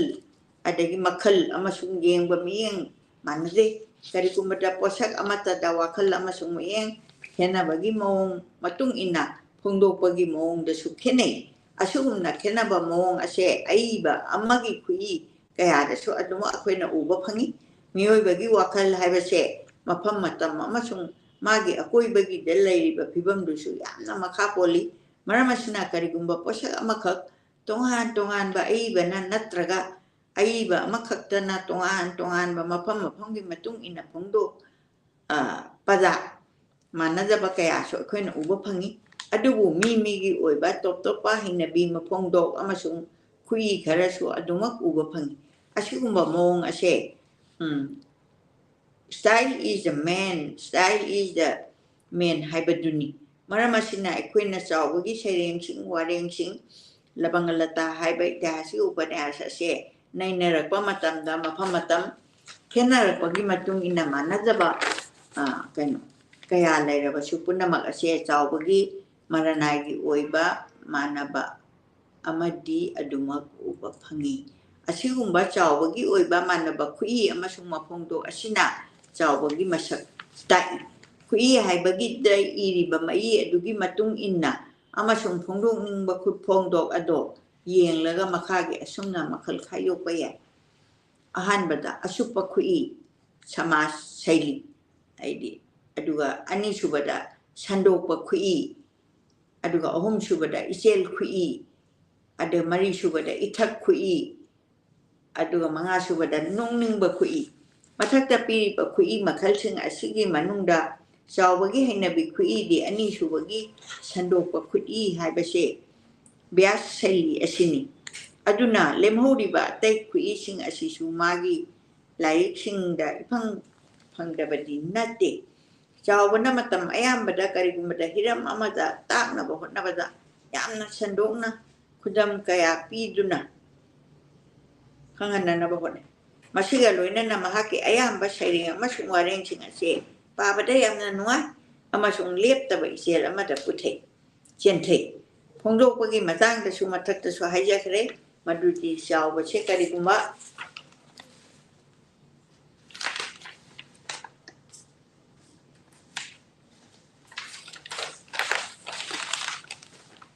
ꯍꯤꯔꯝ ꯑꯃ ꯅꯠꯇ꯭ꯔꯒ ꯑꯃꯗ ꯐꯣꯡꯗꯣꯛꯅꯤꯡꯂꯤꯕꯗꯣ ꯌꯥꯝꯅ ꯃꯔꯤꯛ ꯆꯨꯝꯅ ꯐꯣꯡꯗꯣꯛꯄ ꯉꯝꯃꯤ꯫ ꯀꯔꯤꯒꯨꯝꯕꯗ ꯕꯤꯁꯣꯏ ꯑꯃꯗ ꯐꯣꯡꯗꯣꯛꯄ ꯃꯇꯝꯗ ꯂꯣꯟꯒꯤ ꯑꯋꯥꯠꯄ ꯅꯠꯇ꯭ꯔꯒ ꯆꯤꯡꯅꯕ ꯃꯉꯣꯟꯗ ꯂꯩꯇꯦ꯫ ꯃꯩꯇꯩꯂꯣꯟꯒꯤ ꯑꯣꯏꯕ ꯋꯥꯍꯩ ꯅꯠꯇ꯭ꯔꯒ ꯑꯇꯣꯞꯄ ꯂꯣꯟꯒꯤ ꯑꯣꯏꯕ ꯋꯥꯍꯩ ꯑꯃ ꯄꯨꯟꯁꯤꯟꯗꯨꯅ ꯐꯣꯡꯗꯣꯛꯅꯤꯡꯕꯗꯨ ꯍꯦꯛꯇ ꯐꯣꯡꯗꯣꯛꯏ ꯑꯗꯨꯒ ꯃꯗꯨꯒꯤ ꯃꯇꯤꯛ ꯆꯥꯕ ꯄ꯭ꯔꯃꯥꯟ ꯄꯤꯕ ꯉꯝꯃꯤ꯫ ꯐꯣꯡꯗꯣꯛꯄ ꯃꯇꯝꯗꯗꯤ ꯂꯣꯟ ꯍꯥꯏꯕꯁꯦ ꯌꯥꯝꯅ ꯃꯔꯨ ꯑꯣꯏ ꯃꯗꯨꯗꯤ ꯆꯥꯎꯕꯗ ꯂꯩꯔꯤꯕ ꯂꯣꯟ ꯌꯥꯝꯅ ꯍꯩꯕ ꯑꯃꯁꯨꯡ ꯂꯣꯟꯒꯤ ꯑꯃꯒꯤ ꯁꯔꯨꯛ ꯑꯣꯏꯔꯤꯕ ꯋꯥꯍꯩ ꯋꯥꯇꯥ ꯀꯌꯥ ꯆꯞ ꯆꯥꯅ ꯁꯤꯖꯤꯟꯅꯔꯤꯕ ꯃꯐꯝ ꯃꯁꯛ ꯃꯨꯟꯅ ꯈꯪꯕ ꯃꯤꯁꯛꯅꯤ꯫ ꯃꯍꯥꯛ ꯃꯩꯇꯩꯂꯣꯟꯗ ꯕꯪꯒ꯭ꯂꯥ ꯁꯪꯁꯀ꯭ꯔꯤꯠ ꯑꯃꯁꯨꯡ ꯏꯪꯔꯥꯖꯤꯗ ꯐꯖꯅ ꯀꯃꯥꯟ ꯂꯩꯕ ꯏꯪꯔꯥꯖꯤꯗ ꯐꯖꯅ ꯀꯃꯥꯟ ꯂꯩꯕ ꯃꯤꯁꯛ ꯑꯃꯅꯤ꯫ ꯄꯥꯇ꯭ꯔꯁꯤꯡꯒꯤ ꯃꯅꯨꯡꯗ ꯉꯥꯡꯅ ꯁꯛꯅꯕ ꯄꯥꯇ꯭ꯔꯗꯨꯒꯤ ꯃꯤꯒꯤ ꯐꯤꯚꯝꯒꯤ ꯃꯇꯨꯡ ꯏꯟꯅ ꯆꯥꯟꯅꯕ ꯂꯣꯟ ꯁꯤꯖꯤꯟꯅꯩ꯫ ꯈꯨꯗꯝ ꯑꯣꯏꯅ ꯅꯤꯡꯊꯧꯒꯤ ꯋꯥꯉꯥꯡ ꯅꯤꯡꯊꯧꯗꯅ ꯃꯅꯥꯏꯗꯅ ꯃꯅꯥꯏꯒꯤ ꯋꯥꯉꯥꯡ ꯂꯥꯟꯃꯤꯗꯅ ꯂꯥꯟꯃꯤꯒꯤ ꯋꯥꯉꯥꯡ ꯉꯥꯡꯍꯜꯂꯤ꯫ ꯃꯁꯤꯗ ꯄꯥꯇ꯭ꯔ ꯑꯗꯨꯒ ꯂꯣꯟꯒ ꯆꯥꯟꯅꯗꯕ ꯈꯛ ꯎꯕ ꯐꯪꯗꯦ꯫ ꯈꯨꯗꯝ ꯑꯃ ꯄꯤꯖꯔꯤ ꯅꯤꯡꯊꯧꯅ ꯉꯥꯡꯕ ꯋꯥ ꯃꯅꯤꯄꯨꯔ ꯔꯥꯖ ꯗꯔꯕꯥꯔ ꯃꯍꯥꯔꯥꯖ ꯈꯣꯒꯦꯟꯗ꯭ꯔꯖꯤꯠꯅ ꯁꯤꯡꯍꯥꯁꯟꯗꯒꯤ ꯍꯧꯒꯠꯂꯗꯨꯅ ꯍꯥꯏꯔꯛꯏ ꯉꯁꯤ ꯏꯅꯥꯎ ꯑꯅꯤꯃꯛ ꯕꯣꯔ ꯃꯟꯇ꯭ꯔꯤ ꯑꯃꯗꯤ ꯙꯅꯟꯖꯣꯏ ꯄꯟꯗꯤꯠꯅꯆꯤꯡꯕ ꯂꯩꯄꯥꯛꯀꯤ ꯑꯉꯝ ꯑꯊꯧ ꯄꯨꯝꯅꯃꯛ ꯇꯤꯜꯂꯦ ꯏꯅꯥꯎ ꯑꯅꯤꯃꯛꯁꯨ ꯇꯥꯕꯤꯌꯨ꯫ ꯁꯨꯝꯅ ꯑꯩꯈꯣꯏ ꯕꯦꯕꯥꯔ ꯇꯧꯅ ꯃꯅꯥꯎꯗ ꯉꯥꯡꯕ ꯑꯣꯏꯔꯁꯨ ꯃꯇꯝꯗꯨꯗ ꯁꯤꯖꯤꯟꯅꯔꯝꯕꯗꯣ ꯏꯅꯥꯎ ꯑꯅꯤꯅ ꯄꯥꯝꯕꯣꯝꯒꯤ ꯄꯥꯡꯒꯜꯅ ꯑꯩꯅ ꯅꯤꯡꯊꯧ ꯑꯣꯏꯗꯨꯅ ꯄꯥꯟꯕ ꯉꯝꯃꯤꯕꯅꯤ꯫ ꯕꯣꯔ ꯃꯟꯇ꯭ꯔꯤ ꯑꯃꯁꯨꯡ ꯄꯟꯗꯤꯠꯁꯨ ꯃꯨꯟꯅ ꯇꯥꯕꯤꯌꯨ ꯏꯄꯨ ꯃꯟꯇ꯭ꯔꯤ ꯑꯃꯁꯨꯡ ꯄꯟꯗꯤꯠꯅ ꯂꯩꯕꯥꯛ ꯉꯥꯛꯄꯗ ꯑꯩꯒꯤ ꯌꯦꯠꯀꯤ ꯄꯥꯝꯕꯣꯝꯒꯤ ꯃꯁꯛ ꯑꯣꯏꯔꯤꯕ ꯂꯩꯄꯥꯛꯀꯤ ꯂꯨꯆꯤꯡꯕ ꯑꯉꯝ ꯑꯊꯧ ꯄꯨꯝꯅꯃꯛ ꯇꯥꯕꯤꯌꯨ꯫ ꯃꯅꯥꯏꯒꯤ ꯑꯣꯏꯕ ꯋꯥꯉꯥꯡꯗ ꯂꯥꯏꯅꯤꯡꯊꯧ ꯃꯗꯨꯒꯤꯗꯃꯛꯇ ꯀꯔꯤꯒꯤ ꯁꯅꯥ ꯄꯨꯛꯅꯤꯡ ꯇꯌꯥꯡꯕꯤꯕꯒꯦ ꯍꯟꯗꯛꯇ ꯏꯕꯨꯙꯧ ꯄꯥꯈꯪꯕꯅ ꯌꯥꯝꯕꯨꯡ ꯃꯍꯥꯔꯥꯖꯕꯨ ꯆꯥꯟꯕꯤ ꯍꯥꯏꯕ ꯈꯪꯖꯔꯦ ꯍꯧꯖꯤꯛ ꯃꯍꯥꯔꯥꯖꯒꯤ ꯌꯦꯛꯅ ꯇꯤꯡꯈꯪ ꯑꯄꯨꯝꯕ ꯁꯣꯏꯗꯅ ꯃꯔꯨ ꯐꯪꯅ ꯃꯥꯡꯕ ꯑꯣꯏꯔꯒꯅꯤ ꯂꯥꯟꯃꯤꯒꯤ ꯋꯥꯉꯥꯡꯗꯅ ꯂꯕꯪꯒ ꯂꯝꯕꯥꯎ ꯄꯨꯔꯛꯄ ꯅꯨꯄꯥ ꯃꯍꯥꯔꯥꯖ ꯅꯅꯥꯏ ꯑꯩꯍꯥꯛ ꯐꯪꯅꯨꯡ ꯀꯩꯔꯣꯏ ꯂꯥꯛꯄꯒꯤ ꯃꯆꯥꯅꯤ ꯅꯅꯥꯏ ꯑꯩꯒꯤ ꯏꯃꯤꯡꯅ ꯂꯕꯪꯒ ꯀꯧꯏ ꯃꯅꯤꯄꯨꯔ ꯁꯅꯥ ꯂꯩꯕꯥꯛ ꯑꯁꯤꯗ ꯈꯥꯒꯤꯅ ꯂꯥꯟꯗꯥꯔꯛꯂꯦ ꯆꯤꯡꯈꯥꯡꯗ ꯂꯥꯝꯕꯟ ꯁꯥꯗꯨꯅ ꯂꯩꯔꯦ ꯑꯁꯨꯝꯅ ꯃꯥꯒꯤ ꯋꯥꯉꯥꯡꯗꯨꯒꯤ ꯃꯥꯒꯤ ꯄ꯭ꯔꯃꯥꯟꯗꯨ ꯄꯤꯖꯕꯅꯤ ꯑꯁꯨꯝꯅ ꯃꯍꯥꯛꯀꯤ ꯈꯨꯗꯝꯁꯤꯡ ꯑꯁꯤꯗꯒꯤ ꯈꯪꯕ ꯉꯝꯂꯦ ꯆꯥꯎꯕ ꯇꯠꯆꯝ ꯑꯣꯏꯕ ꯂꯧꯁꯤꯜꯂꯨꯕ ꯋꯥꯍꯩꯅ ꯇꯠꯚꯝꯗꯒꯤ ꯆꯥꯡ ꯌꯥꯝꯅ ꯍꯦꯜꯂꯤ ꯍꯥꯏꯗꯤ ꯃꯥꯅ ꯂꯧꯁꯤꯜꯂꯨꯕ ꯋꯥꯍꯩꯗꯣ ꯑꯗꯨꯅ ꯂꯧꯁꯤꯜꯂꯨꯕ ꯋꯥꯍꯩꯅ ꯆꯥꯡ ꯌꯥꯝꯅ ꯍꯦꯜꯂꯤ ꯃꯇꯥꯡ ꯆꯥꯗꯅ ꯅꯕꯤꯡꯒ ꯂꯕꯪꯒꯒ ꯋꯥꯔꯤ ꯁꯥꯟꯅꯔꯤꯉꯩꯗ ꯄꯥꯡꯒꯜ ꯑꯃ ꯆꯪꯂꯛꯇꯨꯅ ꯍꯥꯏꯔꯦ ꯑꯩ ꯃꯩ आकार आसे तरा निश्चय नबरेर चर आई मुई मरोंड हाय बने असुमना चावना मतंग मतुंग इन्ना अतोपा लोन सिजिन्नबा दसु सिंगनबा लैते आइदि वारी दुबु नुआइरदि मथक्ता खरा नैनख्रिबा असिदगी अखोइना खंगबा ngamle madudi khwarakpam chawase लोन यामना खंगबा अमसुंग हैबा मिसक अमा ओइबगा लोइनना लोन सिजिन्नबदसु यामना चेक्सिनबा मिसक अमनी मरमसिना महाकी लबंगलता हाइरिबा ऐतिहासिक उपन्यास असिदा सिजिन्नरिबा लोन अमसुंग वहै वतासिंग असे यामना फजे उपन्यास असिदा सिजिन्नरिबा लोन असे मैतै लोन बांग्ला संस्कृत अमसुंग उर्दूनी मसिदा मैतै लोनगी ओइबा तै लोनगी वहै सिंखरा यावरिबा असिना वारिगी मतंगदा यावदबा यादना यावबनी हाइजनिंगी होय अदुबु कनागुंबा बांग्ला साहित्य सिंबा खंगदबा मीसिंगददी खरा वाना थोकलंबसु याय अदुबु वारिगी मतंगदा अदुमक इराय लाइना करी हाइरिबनो हाइबदो अखोइना खंगबा ngami मरम असिना अमुकसु हाइनिंगी चावना उपन्यास असिदा लोन अमसुंग वहै वता मपुंग मतंग चाना सिजिन्नै लोइनना अलंकार अदि लैतेंगो वहैगी लैतेंगो अमसुंग प्रमाण पांथै मतंग चाना हापि मसिना उपन्यास अमबु हेन मपुंग फाहली फजहली असुमाइना मागी लबंगलता से आइना नजरुबा मतमदा माची आइगी थेसिस की पार्ट अमनी हाना आइना मियाम मफमदा तंग कान्नबा लैरमगद्रा खंदुना पाथोक्चबनी पुनमकु खैरमजरी हापीगे When masigi amok handaki yeargi second session haizabatare sida imana kharapam chawbasing di angkapira kanda kunandan tapibagi phagajari kharapam chawbasing di jarasi ai kampan zumal tawzarake akhona kampan khurumasi kharapam chawbasing 1896 tapo akanta 1950 that late tapani literature that prominent over figure and literature.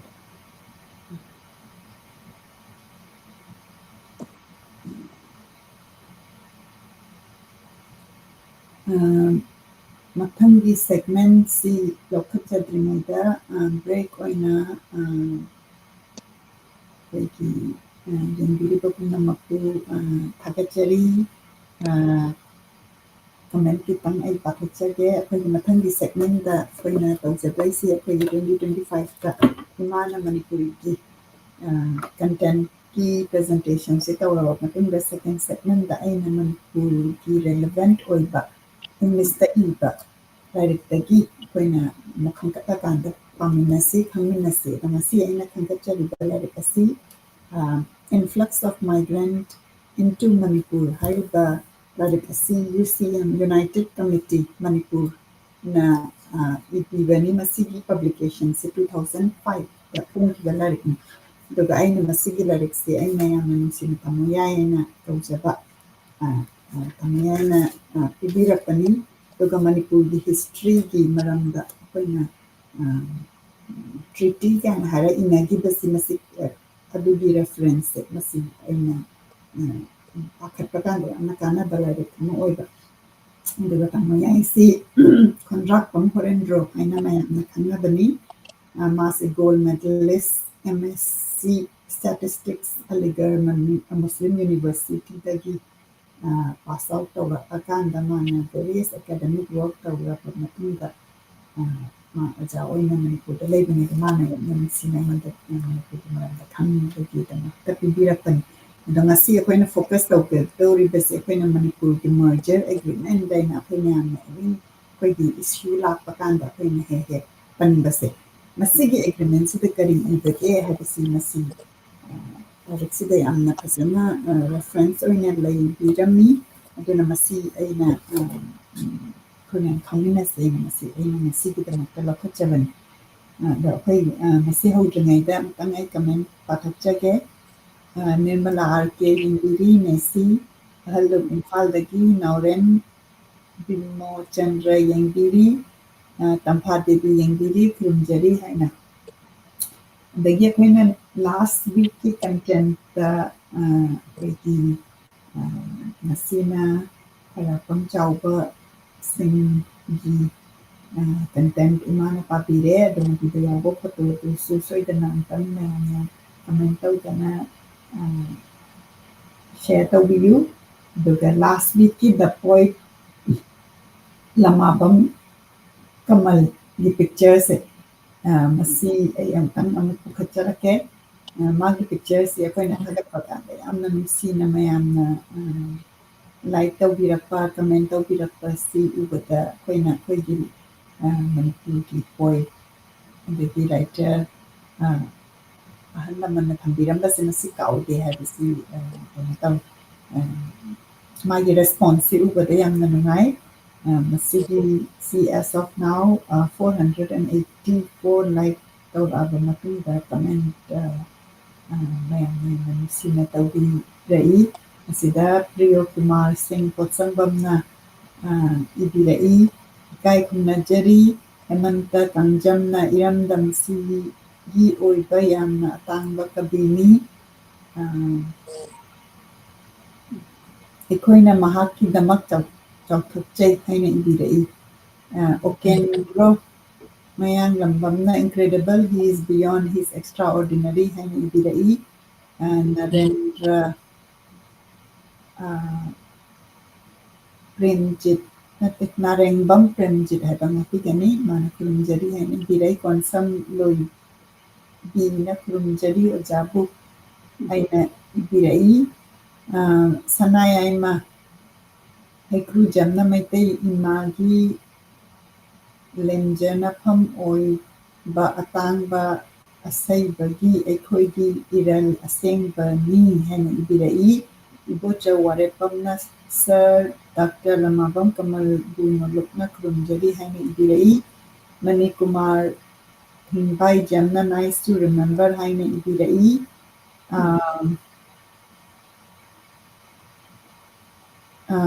ꯃꯩꯅꯣ ꯇꯣꯡꯕ꯭ꯔꯝꯅ ꯀꯕꯤ ꯑꯁꯤꯅ ꯇꯃꯦꯡꯂꯣꯡꯗ ꯃꯁꯤꯒꯤ ꯀꯃꯦꯟꯁꯦ ꯑꯩꯅ ꯕꯪꯒ꯭ꯂꯥꯒꯤ language ꯀꯩꯅꯣ ꯃꯌꯦꯛꯇ ꯏꯔꯛꯄꯅꯤꯅ ꯑꯩꯅ ꯄꯥꯕꯁꯤ ꯐꯖꯅ ꯍꯩꯖꯗ꯭ꯔꯦ ꯉꯥꯛꯄꯤꯒꯅꯤ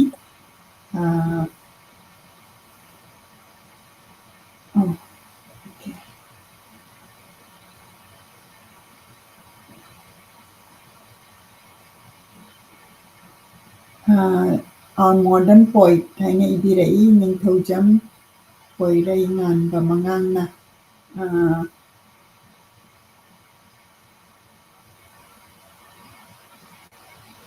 father of Manipuri novel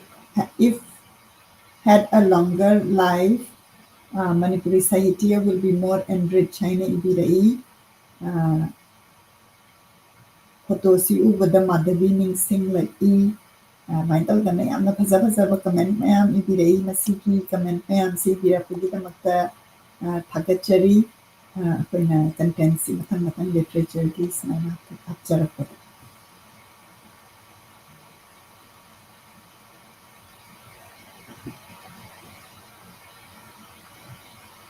ꯑꯗꯨꯗꯤ ꯃꯊꯪꯒꯤ ꯁꯦꯒꯃꯦꯟꯁꯤ ꯑꯩ ꯑꯃꯨꯛ ꯇꯧꯖꯒꯦꯀꯣ ꯏꯃꯥ. Yeah.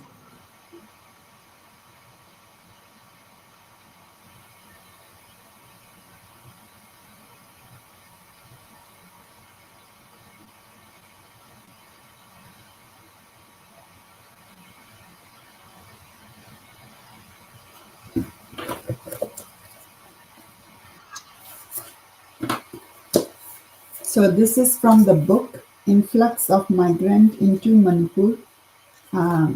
published by United Committee Manipur. It's a report. Its first publication was in November 2005. So today I'm going to be focusing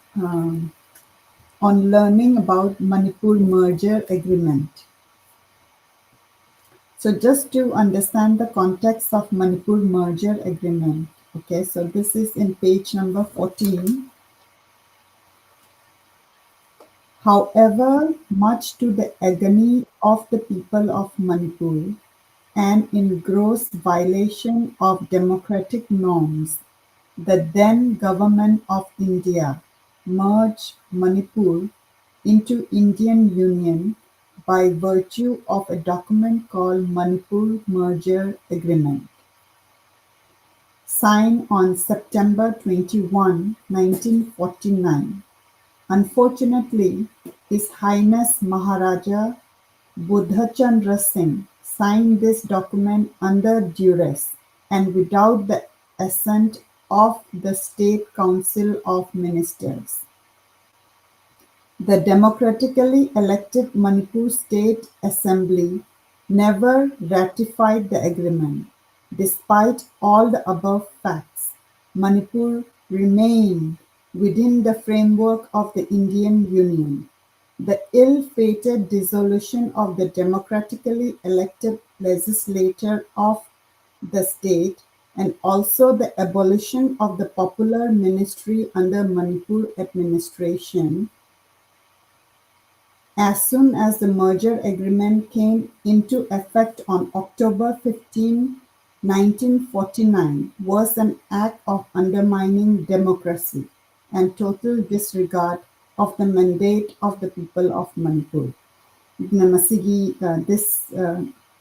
relevant document, Manipur Merger Agreement, right, which is signed on September 21, 1949, is a very important document. And let us learn about what was written in that agreement. And this is given in very, the whole documentation is given in this book.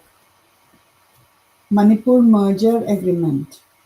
Agreement made on this 21st day of September 1949 between the Governor-General of India and His Highness the Maharaja of Manipur.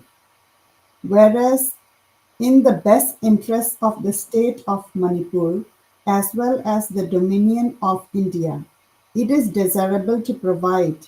for the administration of the said state by or under the authority of the Dominion government. It is hereby agreed as follows. Article 1. His Highness the Maharaja of Manipur hereby cedes the Dominion government full and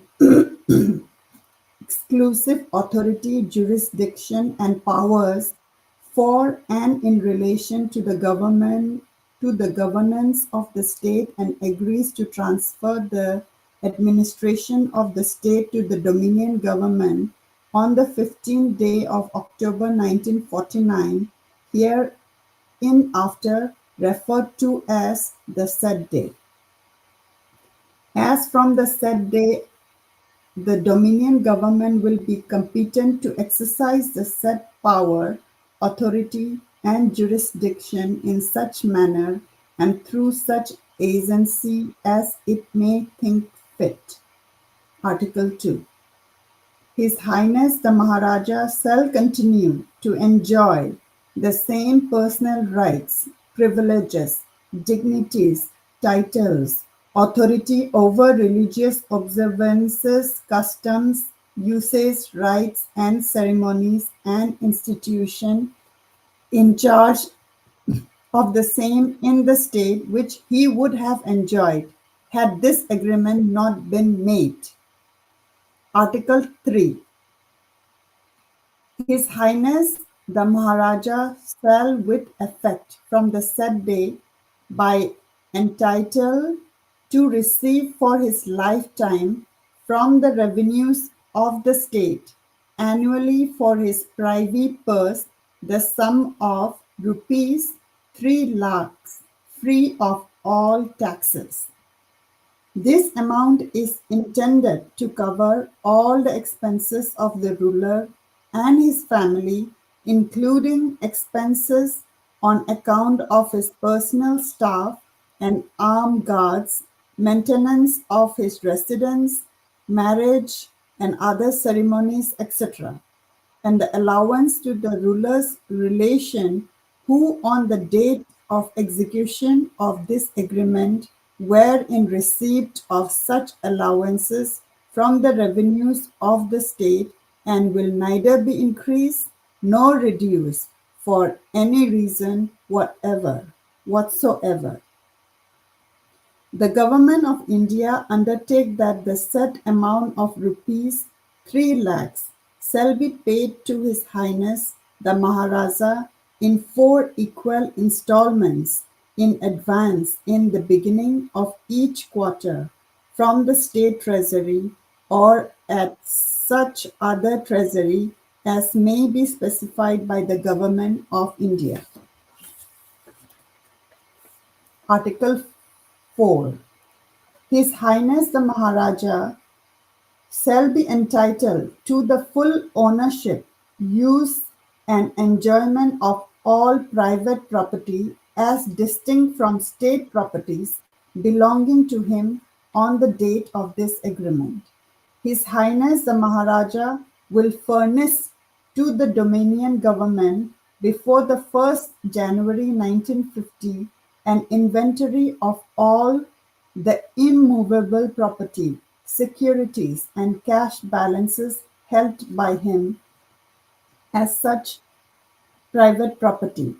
If any dispute arises as to whether any item of property is the private property of His Highness the Maharaja or state property, it shall be referred to a judicial officer qualified to be appointed as a High Court judge, and the decision of that officer shall be final and binding on both parties, provided that His Highness the Maharaja's right to the use of the residence known as Red Lands and Leh Chatalets in Shillong and the property in the town of Guwahati known as Manipuri Basti shall not be questioned. Article 5. All the members of His Highness family shall be entitled to all personal rights, privilege, dignities, titles enjoyed by them, whether within or outside the territories of the state immediately before the 15th August 1947. Article 6. The Dominion government guarantees the succession according to law and custom to the Gaddi of the state and to His Highness the Maharaja's personal right, privilege, dignities, titles, authorities over religious observance, custom, usage, rites, and ceremonies, and institution in charge of the same in the state. Article 7. No enquiry shall be made by and under the authority of the Government of India, and no proceedings shall lie in any court in Manipur against His Highness the Maharaja, whether in a personal capacity or otherwise, in respect of anything done or omitted to be done by him or under his authority during the period of his administration of that state. Article 8. The Government of India hereby guarantees either the continuance in service of the permanent member of the public service of Manipur on condition which will not less advantageous than those on which they were serving before the date in which the administration of Manipur is made over to the government of India or the payment of reasonable compensation. The government of India further guarantees the continuance of pension and leave salaries sanctioned by His Highness the Maharaja to servants of the state who have retired or proceeds on leave preparatory to retirement before the date on which the administration of the government is paid over to the government of India. The government of India also undertake to make suitable provision for the employment of Manipuris in various branches of public service and in every way encourage Manipuris to join them. They also undertake to preserve various laws, custom, convention prevailing in the state pertaining the social, economic, and religious life of the people.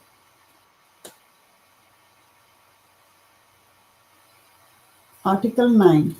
Except with the previous sanction of the Government of India, no proceedings, civil or criminal, shall be instituted against any person in respect of any act done or purporting to be done in the execution of his duties as a servant of the state before the day on which the administration is made over to the Government of India. In confirmation whereof, Mr. Vapal Panguni Menon, advisor to the Government of India in the Ministry of State, has appended his signature on behalf and with authority of the Governor-General of India, His Highness Maharaja Budhachandra Singh, Maharaja of India, Maharaja of Manipur, has appended. Sorry, let me repeat that sentence again. In confirmation whereof, Mr. Vapal Panguni Menon, advisor to the Government of India in the Ministry of State, has appended his signature on behalf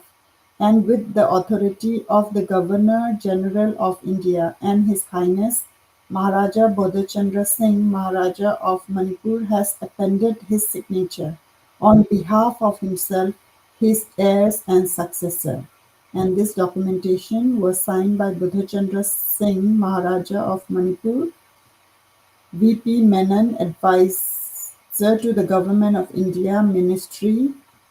Sri Prakasa, Governor of Assam, Shillong, on September 21, 1949. So this source is from Maharaj Kumar Sarat Sanayama, recognized legal heir of His Excellency King Bodhachandra Singh, Maharaja of Manipur.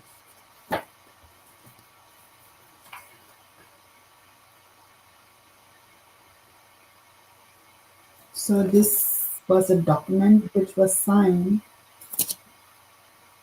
where Manipur became a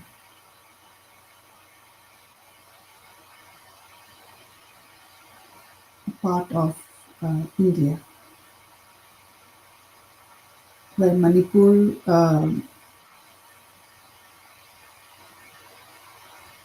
administration became under the authority of the Dominion government. Ay imamo ko katsarake. Aduna masigi sida EDC article ayambana mana masida refer tawise magi hiziki matamdugi ningthau ko ningthau sida magi privilege singse adu soktana ba haitare adugi dahena basi thengnajai ado imana sumasi takpirau masida moina aidi matamdugi ningthause masigi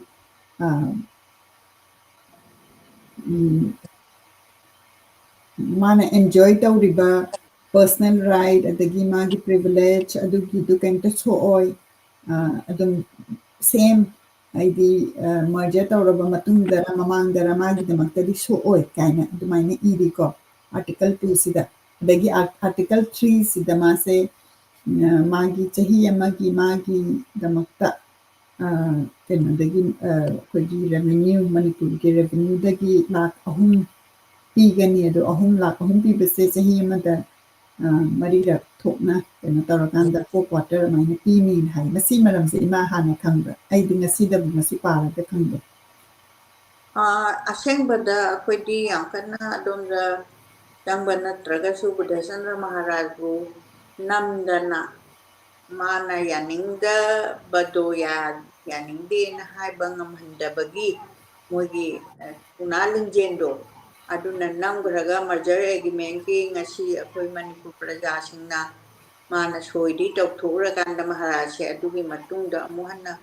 ꯃꯥꯁꯦ ꯀꯩꯅꯣ active ꯑꯣꯏꯈꯤꯗ꯭ꯔꯦꯕ ꯑꯗꯨꯃꯥꯏꯅ ꯔꯤꯅꯥꯕꯣꯟꯗꯒ ꯆꯠꯂꯀꯥꯟꯗ ꯃꯥꯁꯦ ꯃꯇꯣꯝꯗꯒ ꯂꯩꯔꯒ ꯋꯥꯈꯜ ꯌꯥꯝ ꯅꯨꯡꯉꯥꯏꯇꯅ ꯂꯩꯕ ꯑꯃꯈꯛꯀꯤ ꯏꯃꯦꯖꯇꯣ ꯑꯩꯈꯣꯏ ꯂꯣꯏꯅꯃꯛ ꯑꯩꯈꯣꯏꯗ ꯇꯥꯏ ꯑꯗꯨꯕꯨ ꯑꯩꯈꯣꯏꯅ ꯑꯩꯈꯣꯏꯒꯤ ꯃꯇꯝꯗꯨꯗꯗꯤ ꯑꯩꯈꯣꯏꯗꯤ ꯌꯥꯝꯅ ꯀꯩ ꯍꯥꯏꯅꯤ ꯄꯣꯛꯑꯒꯁꯨ ꯀꯨꯏꯗ꯭ꯔꯤꯕꯅꯤꯅ ꯈꯪꯍꯧꯕꯗꯤ ꯅꯠꯇꯦ ꯑꯗꯨꯕꯨ ꯃꯔꯖꯔ ꯑꯦꯒ꯭ꯔꯤꯃꯦꯟꯅꯦꯅ ꯉꯁꯤ ꯐꯥꯎꯕꯗ ꯑꯩꯈꯣꯏꯅ ꯀꯌꯥ ꯑꯃ ꯖꯁꯀ ꯑꯣꯏꯗꯅ ꯈꯨꯡꯒꯪꯒꯤ ꯁ꯭ꯀꯨꯜꯁꯤꯡꯅ ꯄꯥꯡꯊꯣꯛꯇꯅ ꯃꯔꯖꯔ ꯑꯦꯒ꯭ꯔꯤꯃꯦꯟꯁꯦ ꯃꯍꯥꯔꯥꯖ ꯕꯨꯙꯆꯟꯗ꯭ꯔꯅ ꯌꯥꯅꯤꯡꯗꯅ ꯇꯧꯕ ꯅꯠꯇꯦ ꯃꯥꯕꯨ ꯅꯝꯗꯅ ꯐꯥꯗꯅ ꯄꯨꯟꯗꯅꯕꯨꯗꯤ ꯄꯨꯕ ꯅꯠꯇ꯭ꯔꯒꯁꯨ ꯃꯥꯅ ꯑꯗꯨ ꯌꯥꯅꯤꯡꯗꯕꯒꯤ ꯋꯥꯐꯝꯗꯣ ꯑꯗꯨ ꯉꯁꯤ ꯑꯩꯈꯣꯏꯒꯤ ꯄ꯭ꯔꯖꯥꯁꯤꯡꯁꯤꯅ ꯌꯥꯝ ꯋꯥꯔꯀꯥꯟꯗ ꯌꯥꯝ ꯋꯥꯔꯛꯄꯒꯤ ꯉꯝꯈꯩꯁꯦ ꯂꯩꯇ꯭ꯔꯀꯥꯟꯗ ꯑꯩꯈꯣꯏꯅ ꯃꯗꯨꯗ ꯇꯧꯈꯤꯕꯗꯣ ꯑꯗꯨꯒꯤ ꯑꯅꯨꯇꯥꯞꯇꯨꯅ ꯍꯧꯖꯤꯛꯀꯤ ꯃꯤꯔꯣꯟꯁꯤꯡꯁꯤꯅ ꯌꯥꯝ ꯅꯨꯡꯉꯥꯏꯇꯅ ꯂꯩ ꯍꯥꯏꯕ ꯁꯨꯃꯥꯏꯅ ꯍꯥꯏꯗꯤ ꯃꯇꯝꯗꯨꯗ ꯑꯩꯈꯣꯏꯅꯁꯨ ꯃꯔꯖꯔ ꯑꯦꯒ꯭ꯔꯤꯃꯦꯟꯁꯦ ꯑꯩꯈꯣꯏꯒꯤ ꯑꯦꯅꯤ ꯗꯤꯁꯀꯁꯟ ꯂꯥꯛꯄꯁꯤꯗ ꯃꯥꯅ ꯀꯩ ꯍꯥꯏꯅꯤ ꯃꯅꯤꯄꯨꯔꯁꯤ ꯃꯗꯨꯗ ꯏꯟꯗꯤꯌꯥꯒꯤ ꯀꯩꯅꯣꯗ ꯃꯈꯥ ꯇꯥꯔꯦꯀꯣ ꯁꯨꯃꯥꯏꯅ ꯃꯔꯖ ꯇꯧꯈꯤꯕꯁꯦ ꯃꯁꯤꯒꯤ ꯑꯦꯒ꯭ꯔꯤꯃꯦꯟꯠꯀꯤ ꯗꯣꯀꯨꯃꯦꯟꯇꯦꯁꯟꯁꯦ ꯀꯗꯥꯏꯗ ꯂꯩꯒꯦ ꯍꯥꯏꯁꯦ ꯑꯩꯈꯣꯏ ꯃꯌꯥꯝꯅ ꯍꯥꯏꯗꯤ ꯑꯣꯔꯤꯖꯤꯅꯦꯜꯂꯤ ꯁꯤꯗ ꯀꯔꯤꯅꯣ ꯏꯔꯝꯃꯤꯁꯦ ꯍꯥꯏꯁꯦ ꯑꯩꯈꯣꯏ ꯈꯪꯗꯕ ꯌꯥꯝ ꯂꯩꯔꯤꯑꯕ ꯑꯗꯨꯗ ꯃꯁꯤꯗ ꯑꯥꯔꯇꯤꯀꯜꯁꯤ ꯑꯩꯅ ꯃꯔꯛ ꯊꯠꯇꯅꯕ ꯑꯩꯅ ꯃꯊꯪ ꯏꯪꯂꯤꯁꯇ ꯑꯗꯨꯝ ꯑꯩꯅ ꯃꯁꯤ ꯗꯣꯀꯨꯃꯦꯟꯇꯦꯁꯟꯁꯦ ꯑꯩꯈꯣꯏꯅ ꯀꯣꯟꯅ ꯔꯦꯐꯔ ꯇꯧꯅꯕꯒꯤ ꯔꯦꯀꯣꯔꯗꯤꯡ ꯑꯣꯏꯅ ꯑꯩꯈꯣꯏꯅ ꯊꯝꯖꯕꯅꯤ ꯑꯗꯨꯕꯨ ꯃꯁꯤꯗ ꯚꯦꯔꯤ ꯏꯟꯇꯔꯦꯁꯇꯤꯡꯂꯤ ꯃꯣꯏꯅ ꯃꯥꯁꯤ ꯑꯩꯅ ꯈꯟꯕꯗ ꯎꯔꯀꯥꯟꯗ ꯅꯪꯒꯤꯗꯤ ꯀꯩꯝꯇ ꯁꯣꯛꯑꯣꯏ ꯅꯪꯒꯤ ꯂꯥꯏꯐ ꯁ꯭ꯇꯥꯏꯜꯗꯤ ꯀꯩꯝꯇ ꯁꯣꯛꯑꯣꯏ ꯍꯥꯏꯕꯁꯤꯒꯤ ꯃꯉꯣꯟꯗ ꯃꯗꯨꯒꯤ ꯀꯟꯚꯤꯟꯁꯤꯡ ꯄꯋꯥꯔ ꯑꯃ ꯂꯩꯔꯝꯒꯗ꯭ꯔꯥ ꯍꯥꯏꯅ ꯑꯩꯅ ꯁꯨꯝ ꯃꯥꯒꯤꯁꯤ ꯗꯣꯀꯨꯃꯦꯟꯇꯦꯁꯟꯁꯤ ꯄꯥꯔꯒ ꯈꯟꯖꯔꯛꯄꯅꯤ ꯍꯥꯏꯕꯗꯤ ꯃꯥꯒꯤꯗꯃꯛꯇꯗꯤ ꯃꯥꯅ ꯑꯥꯔꯇꯤꯀꯜ 2ꯗꯒ ꯍꯥꯏꯔꯤꯁꯦ ꯃꯥꯅ ꯍꯧꯖꯤꯛ ꯍꯧꯖꯤꯛ ꯅꯪꯅ ꯑꯦꯟꯖꯣꯏ ꯇꯧꯔꯤꯕ ꯔꯥꯏꯠ ꯄ꯭ꯔꯤꯚꯤꯂꯦꯖ ꯑꯗꯒꯤ ꯑꯗꯨ ꯀꯩꯝꯇ ꯁꯣꯛꯑꯣꯏ ꯑꯗꯨ ꯍꯥꯟꯅꯒꯤ ꯑꯗꯨꯃꯥꯏꯅ ꯆꯞ ꯃꯥꯟꯅꯅ ꯇꯧꯅꯤ ꯑꯗꯒꯤꯗꯤ ꯀꯩꯅꯣ ꯃꯥꯒꯤ ꯍꯧꯖꯤꯛꯀꯤ ꯃꯥꯒꯤ ꯍꯤꯡꯅꯕ ꯍꯥꯏꯇꯥꯔꯦꯀꯣ ꯑꯗꯨꯒ ꯂꯥꯛ ꯑꯍꯨꯝ ꯃꯇꯝꯗꯨꯗꯗꯤ ꯂꯥꯛ ꯑꯍꯨꯝꯁꯦ 1947ꯗꯗꯤ ꯌꯥꯝ ꯌꯥꯝꯃꯕ ꯄꯩꯁꯥ ꯑꯣꯏꯔꯝꯒꯅꯤ ꯃꯗꯨ ꯄꯤꯒꯅꯤ ꯀꯥꯏꯅ ꯃꯥꯅ ꯍꯥꯏꯔꯤꯑꯕ ꯑꯗꯨ ꯃꯁꯤꯒꯤꯁꯤꯗ ꯃꯉꯣꯟꯗ ꯈꯛꯇꯔ ꯅꯠꯇ꯭ꯔꯒ ꯃꯥꯒꯤ ꯃꯁꯤ ꯁꯨꯊꯥꯡ ꯀꯩꯅꯣ ꯃꯥꯒꯤ ꯂꯤꯅꯦꯖꯁꯤꯗꯁꯨ ꯑꯗꯨꯝ ꯄꯤꯒꯗ꯭ꯔꯥ ꯍꯥꯏꯕꯗꯨꯗꯤ ꯑꯩꯅ ꯃꯁꯤ ꯀ꯭ꯂꯤꯌꯔ ꯈꯤꯇꯪ ꯑꯣꯏꯗ꯭ꯔꯦ ꯑꯗꯨꯒ ꯃꯥꯏꯁꯦ ꯍꯦꯟꯁꯨ ꯍꯦꯟꯀꯠꯂꯣꯏ ꯑꯗꯨꯒ ꯔꯤꯗ꯭ꯌꯨꯁꯁꯨ ꯇꯧꯔꯣꯏꯅ ꯑꯃꯁꯨ ꯃꯥꯒꯤ ꯑꯦꯂꯥꯎꯋꯦꯟꯁꯁꯦ ꯃꯁꯤ ꯍꯥꯏꯔꯤ ꯑꯗꯨꯅ ꯑꯩꯅ ꯈꯟꯕꯗ ꯃꯥꯅ ꯍꯤꯁ ꯍꯥꯏꯅꯦꯁ ꯗ ꯃꯍꯥꯔꯥꯖꯥ ꯑꯩꯅ ꯃꯥ ꯍꯥꯏꯕꯅꯤꯅ ꯃꯥ ꯃꯇꯣꯝꯗ ꯑꯣꯏꯔꯝꯒꯗ꯭ꯔꯥ ꯍꯥꯏꯅ ꯈꯜꯂꯤ ꯑꯗꯨꯕꯨ ꯃꯊꯟꯗꯅꯦ ꯑꯩ ꯍꯦꯔꯤꯗꯤꯇꯔꯤ ꯍꯥꯏꯕꯗꯤ ꯍꯧꯖꯤꯛ ꯐꯥꯎꯗ ꯂꯩ ꯍꯦꯔꯤꯗꯤꯇꯔꯤ ꯅꯠꯇꯦ ꯑꯗꯨꯗꯤ ꯚꯦꯔꯤ ꯏꯠꯁ ꯂꯥꯏꯛ ꯑ ꯚꯦꯔꯤ ꯄꯔꯁꯅꯦꯜ ꯀꯩ ꯍꯥꯏꯅꯤ ꯗꯣꯀꯨꯃꯦꯟꯇꯦꯁꯟ ꯅꯪꯒꯤꯗꯤ ꯀꯩꯝꯇ ꯁꯣꯛꯑꯣꯏ ꯀꯥꯏꯅ ꯃꯗꯨꯒꯤꯗꯨꯗ ꯍꯦꯟꯅ ꯐꯣꯀꯁ ꯇꯧꯔꯤꯌꯦ ꯑꯩꯈꯣꯏꯗ ꯇꯧꯔꯤꯁꯦ ꯃꯇꯝꯗꯨꯗ ꯅꯤꯡꯊꯧꯗ ꯄꯋꯥꯔ ꯈꯤꯇꯪꯒ ꯄꯤꯊꯣꯛꯄꯅꯦꯕ ꯃꯣꯏꯅ ꯅꯪꯅ ꯑꯗꯨꯒꯤꯗꯨ ꯄꯥꯏꯔꯣ ꯑꯗꯨ ꯃꯇꯝꯗꯨꯗ ꯑꯩꯈꯣꯏꯒꯤ ꯅꯤꯡꯊꯧꯅꯁꯨ ꯌꯥꯝ ꯆꯥꯎꯖꯕꯣꯏ ꯈꯟꯕ ꯑꯗꯨꯒ ꯁꯨꯝꯅꯝ ꯁꯥꯁꯣꯟꯗꯨꯅ ꯃꯣꯏꯅ ꯑꯗꯨꯝ ꯇꯧꯕ ꯑꯗꯨꯅꯤꯅ ꯕ꯭ꯔꯤꯇꯤꯁꯀꯤ ꯃꯣꯅꯣꯄꯣꯂꯤ ꯀꯥꯏꯅ ꯍꯥꯏꯔꯤꯁꯦ ꯑꯗꯨꯅ ꯑꯩꯈꯣꯏꯅ ꯃꯗꯨꯃꯛꯇꯤ ꯍꯦꯛ ꯊꯦꯡꯅꯍꯧꯕ ꯅꯠꯇꯕꯅꯤꯅ ꯑꯩꯈꯣꯏꯅ ꯋꯥꯔꯤꯗꯒꯤ ꯍꯤꯁꯇ꯭ꯔꯤꯗꯒꯤ ꯂꯧꯔꯒ ꯅꯣꯂꯦꯖꯁꯤꯗ ꯄꯨꯁꯜꯂꯒ ꯉꯥꯡꯉꯤꯅꯦꯕ ꯑꯩꯈꯣꯏꯅ ꯉꯥꯡꯉꯤꯁꯦ ꯑꯩꯈꯣꯏꯅ ꯍꯦꯛꯇ ꯃꯔꯖꯔ ꯑꯦꯒ꯭ꯔꯤꯃꯦꯟ ꯃꯇꯝꯗꯨꯗ ꯑꯩꯈꯣꯏꯁꯦ ꯑꯗꯨꯃꯥꯏꯅ ꯇꯧꯔꯦ ꯈꯣꯠꯂꯦ ꯍꯥꯏꯕꯁꯦ ꯃꯇꯝꯗꯨꯗꯗꯤ ꯀꯣꯟꯅ ꯋꯥꯔꯀꯥꯟꯗ ꯁꯨꯝ ꯈꯜꯂꯛꯄꯗꯣ ꯑꯗꯨ ꯇꯁꯦꯡꯅ ꯕꯨꯙꯆꯟꯗ꯭ꯔ ꯃꯍꯥꯔꯥꯖꯁꯨ ꯌꯥꯝꯅ ꯅꯨꯡꯉꯥꯏꯅ ꯇꯧꯈꯤꯕꯗꯤ ꯑꯣꯏꯗꯕꯖꯥꯠꯅꯤ ꯃꯥ ꯂꯥꯛꯑꯀꯥꯟꯗ ꯃꯇꯣꯝꯗ ꯂꯩꯅꯤꯡꯉꯛꯄ ꯑꯗꯒꯤ ꯌꯥꯝ ꯂꯣꯟꯂꯤ ꯑꯣꯏꯕ ꯋꯥꯈꯜ ꯅꯨꯡꯉꯥꯏꯇꯕ ꯑꯗꯣ ꯅꯤꯡꯊꯧꯅ ꯑꯗꯨꯃꯥꯏꯅ ꯑꯣꯏꯔꯤꯕꯗꯨꯗ ꯀꯅꯥꯝꯇꯅꯁꯨ ꯄ꯭ꯔꯖꯥꯁꯤꯡꯁꯤꯅꯁꯨ ꯀꯩꯗꯧꯔꯒꯦ ꯍꯪꯕ ꯉꯝꯕ ꯅꯠꯇꯦꯗꯣ ꯑꯅꯤꯗꯨꯒꯤ ꯀꯩꯅꯣꯗꯣ ꯑꯗꯨꯅ ꯀꯁꯨ ꯀꯔꯤꯗꯤ ꯇꯧꯅꯤ ꯃꯥ ꯁꯣꯏꯗ ꯇꯧꯊꯣꯛꯈ꯭ꯔꯕꯅꯤꯅ ꯑꯗꯨꯅ ꯄꯥꯕꯨꯡ ꯀꯩꯅꯣꯅ ꯑꯅꯟꯗ ꯃꯣꯍꯟꯅ ꯑꯃ ꯏꯔꯝꯕꯅꯤ ꯃꯔꯖꯔ ꯑꯦꯒꯤꯃꯦꯟ ꯍꯥꯏꯅ ꯑꯗꯨꯏ ꯀꯣꯕꯤꯗꯨ ꯅꯪ ꯑꯩ ꯄꯥꯅꯤꯡꯕꯅꯦ ꯑꯗꯣ ꯑꯩ ꯀꯣꯄꯤꯗꯨ ꯑꯩ ꯐꯪꯕ ꯉꯝꯗꯦ ꯑꯩ ꯍꯟꯗꯛ ꯏꯝꯐꯥꯜꯗ ꯑꯩ ꯌꯨꯝꯗ ꯆꯠꯄ ꯃꯇꯝꯗ ꯑꯩ ꯀꯣꯄꯤꯗꯨ ꯂꯧꯔꯨꯒꯦꯅ ꯈꯜꯂꯤ ꯍꯥꯏꯗꯤ ꯃꯥꯏ ꯀꯣꯄꯤꯗꯨ ꯂꯩꯔꯤꯕ꯭ꯔꯥ ꯂꯩꯇꯕ꯭ꯔꯥ ꯑꯗꯨ ꯑꯩ ꯎꯕ ꯐꯥꯎꯕ ꯎꯗ꯭ꯔꯤꯑꯕ ꯃꯔꯖꯔ ꯑꯦꯒ꯭ꯔꯤꯃꯦꯟꯁꯨ ꯄꯥꯕꯨꯡꯅꯗꯤ ꯏꯈ꯭ꯔꯕꯅꯦꯕ ꯑꯗꯨꯅꯦ ꯁꯤꯗꯩꯁꯤꯗ ꯁꯤꯒꯤꯁꯤꯗ ꯃꯥꯅ ꯂꯣꯏꯅꯃꯛꯁꯤ ꯐꯣꯇꯣ ꯁ꯭ꯇꯦꯠ ꯇꯧꯔꯒ ꯃꯥꯒꯤ ꯃꯔꯖꯔ ꯑꯦꯒ꯭ꯔꯤꯃꯦꯟꯁꯤꯗ ꯏꯔꯤꯁꯤ ꯀꯩꯅꯣꯁꯦ ꯁꯤ ꯂꯥꯏꯔꯤꯛꯁꯤꯗ ꯐꯖꯅ ꯌꯥꯎꯔꯦꯕ ꯑꯗꯨꯅ ꯑꯩꯈꯣꯏꯅ ꯃꯁꯤ ꯈꯪꯕꯗ ꯍꯥꯏꯗꯤ ꯃꯥꯒꯤ ꯃꯗꯨꯒꯤ ꯁꯥꯏꯀꯣꯂꯣꯖꯤ ꯉꯁꯥꯏ ꯍꯥꯏꯗꯣ ꯏꯃꯥꯅ ꯃꯗꯨ ꯏꯔꯕ ꯃꯇꯨꯡꯗ ꯃꯥꯁꯦ ꯄꯤꯄꯜꯅ ꯃꯥꯁꯦ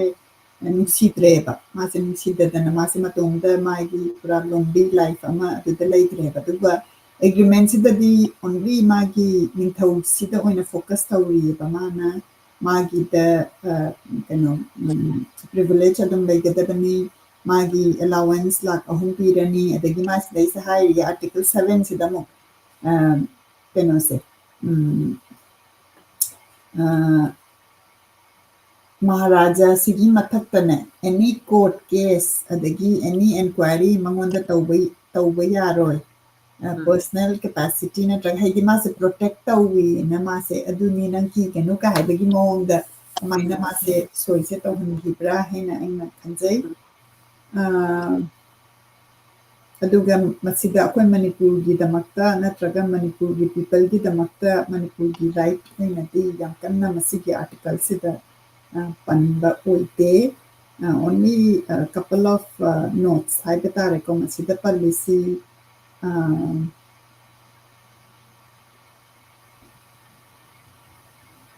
ꯄꯜꯂꯤꯁꯤ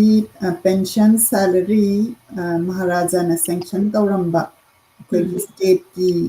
ꯑꯗꯨꯗ ꯁꯔꯚꯦꯟꯁ ꯍꯥꯏꯔꯦꯀꯣ ꯃꯗꯨ ꯑꯗꯨꯝ ꯑꯣꯅꯔ ꯇꯧꯒꯅꯤ ꯍꯥꯏꯕ ꯇꯥꯔꯦ ꯃꯥꯒꯤ ꯍꯨ ꯔꯤꯇꯥꯌꯔഡ് ꯑꯦꯟড ꯄ꯭ꯔꯣꯁꯤड on leave preparatory to retirement before the date which administration is aid over to the government of India ꯍꯥꯏꯗꯤ ꯑꯩꯈꯣꯏꯒꯤ ꯃꯇꯝꯗꯨꯗ ꯅꯤꯡꯊꯧꯅ ꯄꯤꯕ ꯇꯣꯂꯣꯞ ꯑꯗꯒꯤ ꯄꯦꯟꯁꯟ ꯄꯤꯕ ꯃꯗꯨꯒꯤ ꯂꯩꯔꯤꯕ ꯃꯤꯑꯣꯏꯁꯤꯡꯗꯣ ꯑꯗꯨ ꯒꯚꯔꯟꯃꯦꯟꯠ ꯑꯣꯐ ꯏꯟꯗꯤꯌꯥꯅ ꯑꯗꯨꯝ ꯃꯊꯪ ꯆꯠꯊꯅ ꯄꯤꯒꯅꯤ ꯍꯥꯏꯕꯒꯤ ꯑꯃꯗꯤ ꯂꯩꯔꯦ ꯑꯗꯒꯤ employment ꯄꯤꯕ ꯀꯥꯟꯗ ꯃꯅꯤꯄꯨꯔꯤꯁꯤꯡꯅ ꯑꯃꯨꯛ ꯚꯦꯔꯤꯌꯁ ꯕ꯭ꯔꯥꯟꯆ ꯑꯣꯐ ꯄꯕ꯭ꯂꯤꯛ ꯁꯔꯚꯤꯁ ꯃꯗꯨ ꯌꯥꯎꯍꯟꯒꯅꯤ ꯍꯥꯏꯅꯀꯣ ꯑꯁꯤꯃ ꯉꯁꯥꯏꯒꯤ ꯑꯥꯔꯇꯤꯀꯜ 7 ꯑꯥꯔꯇꯤꯀꯜ 8ꯀꯤ ꯃꯈꯥꯗ ꯈꯔ ꯑꯃꯨꯛ ꯄꯤꯕꯤꯔꯦ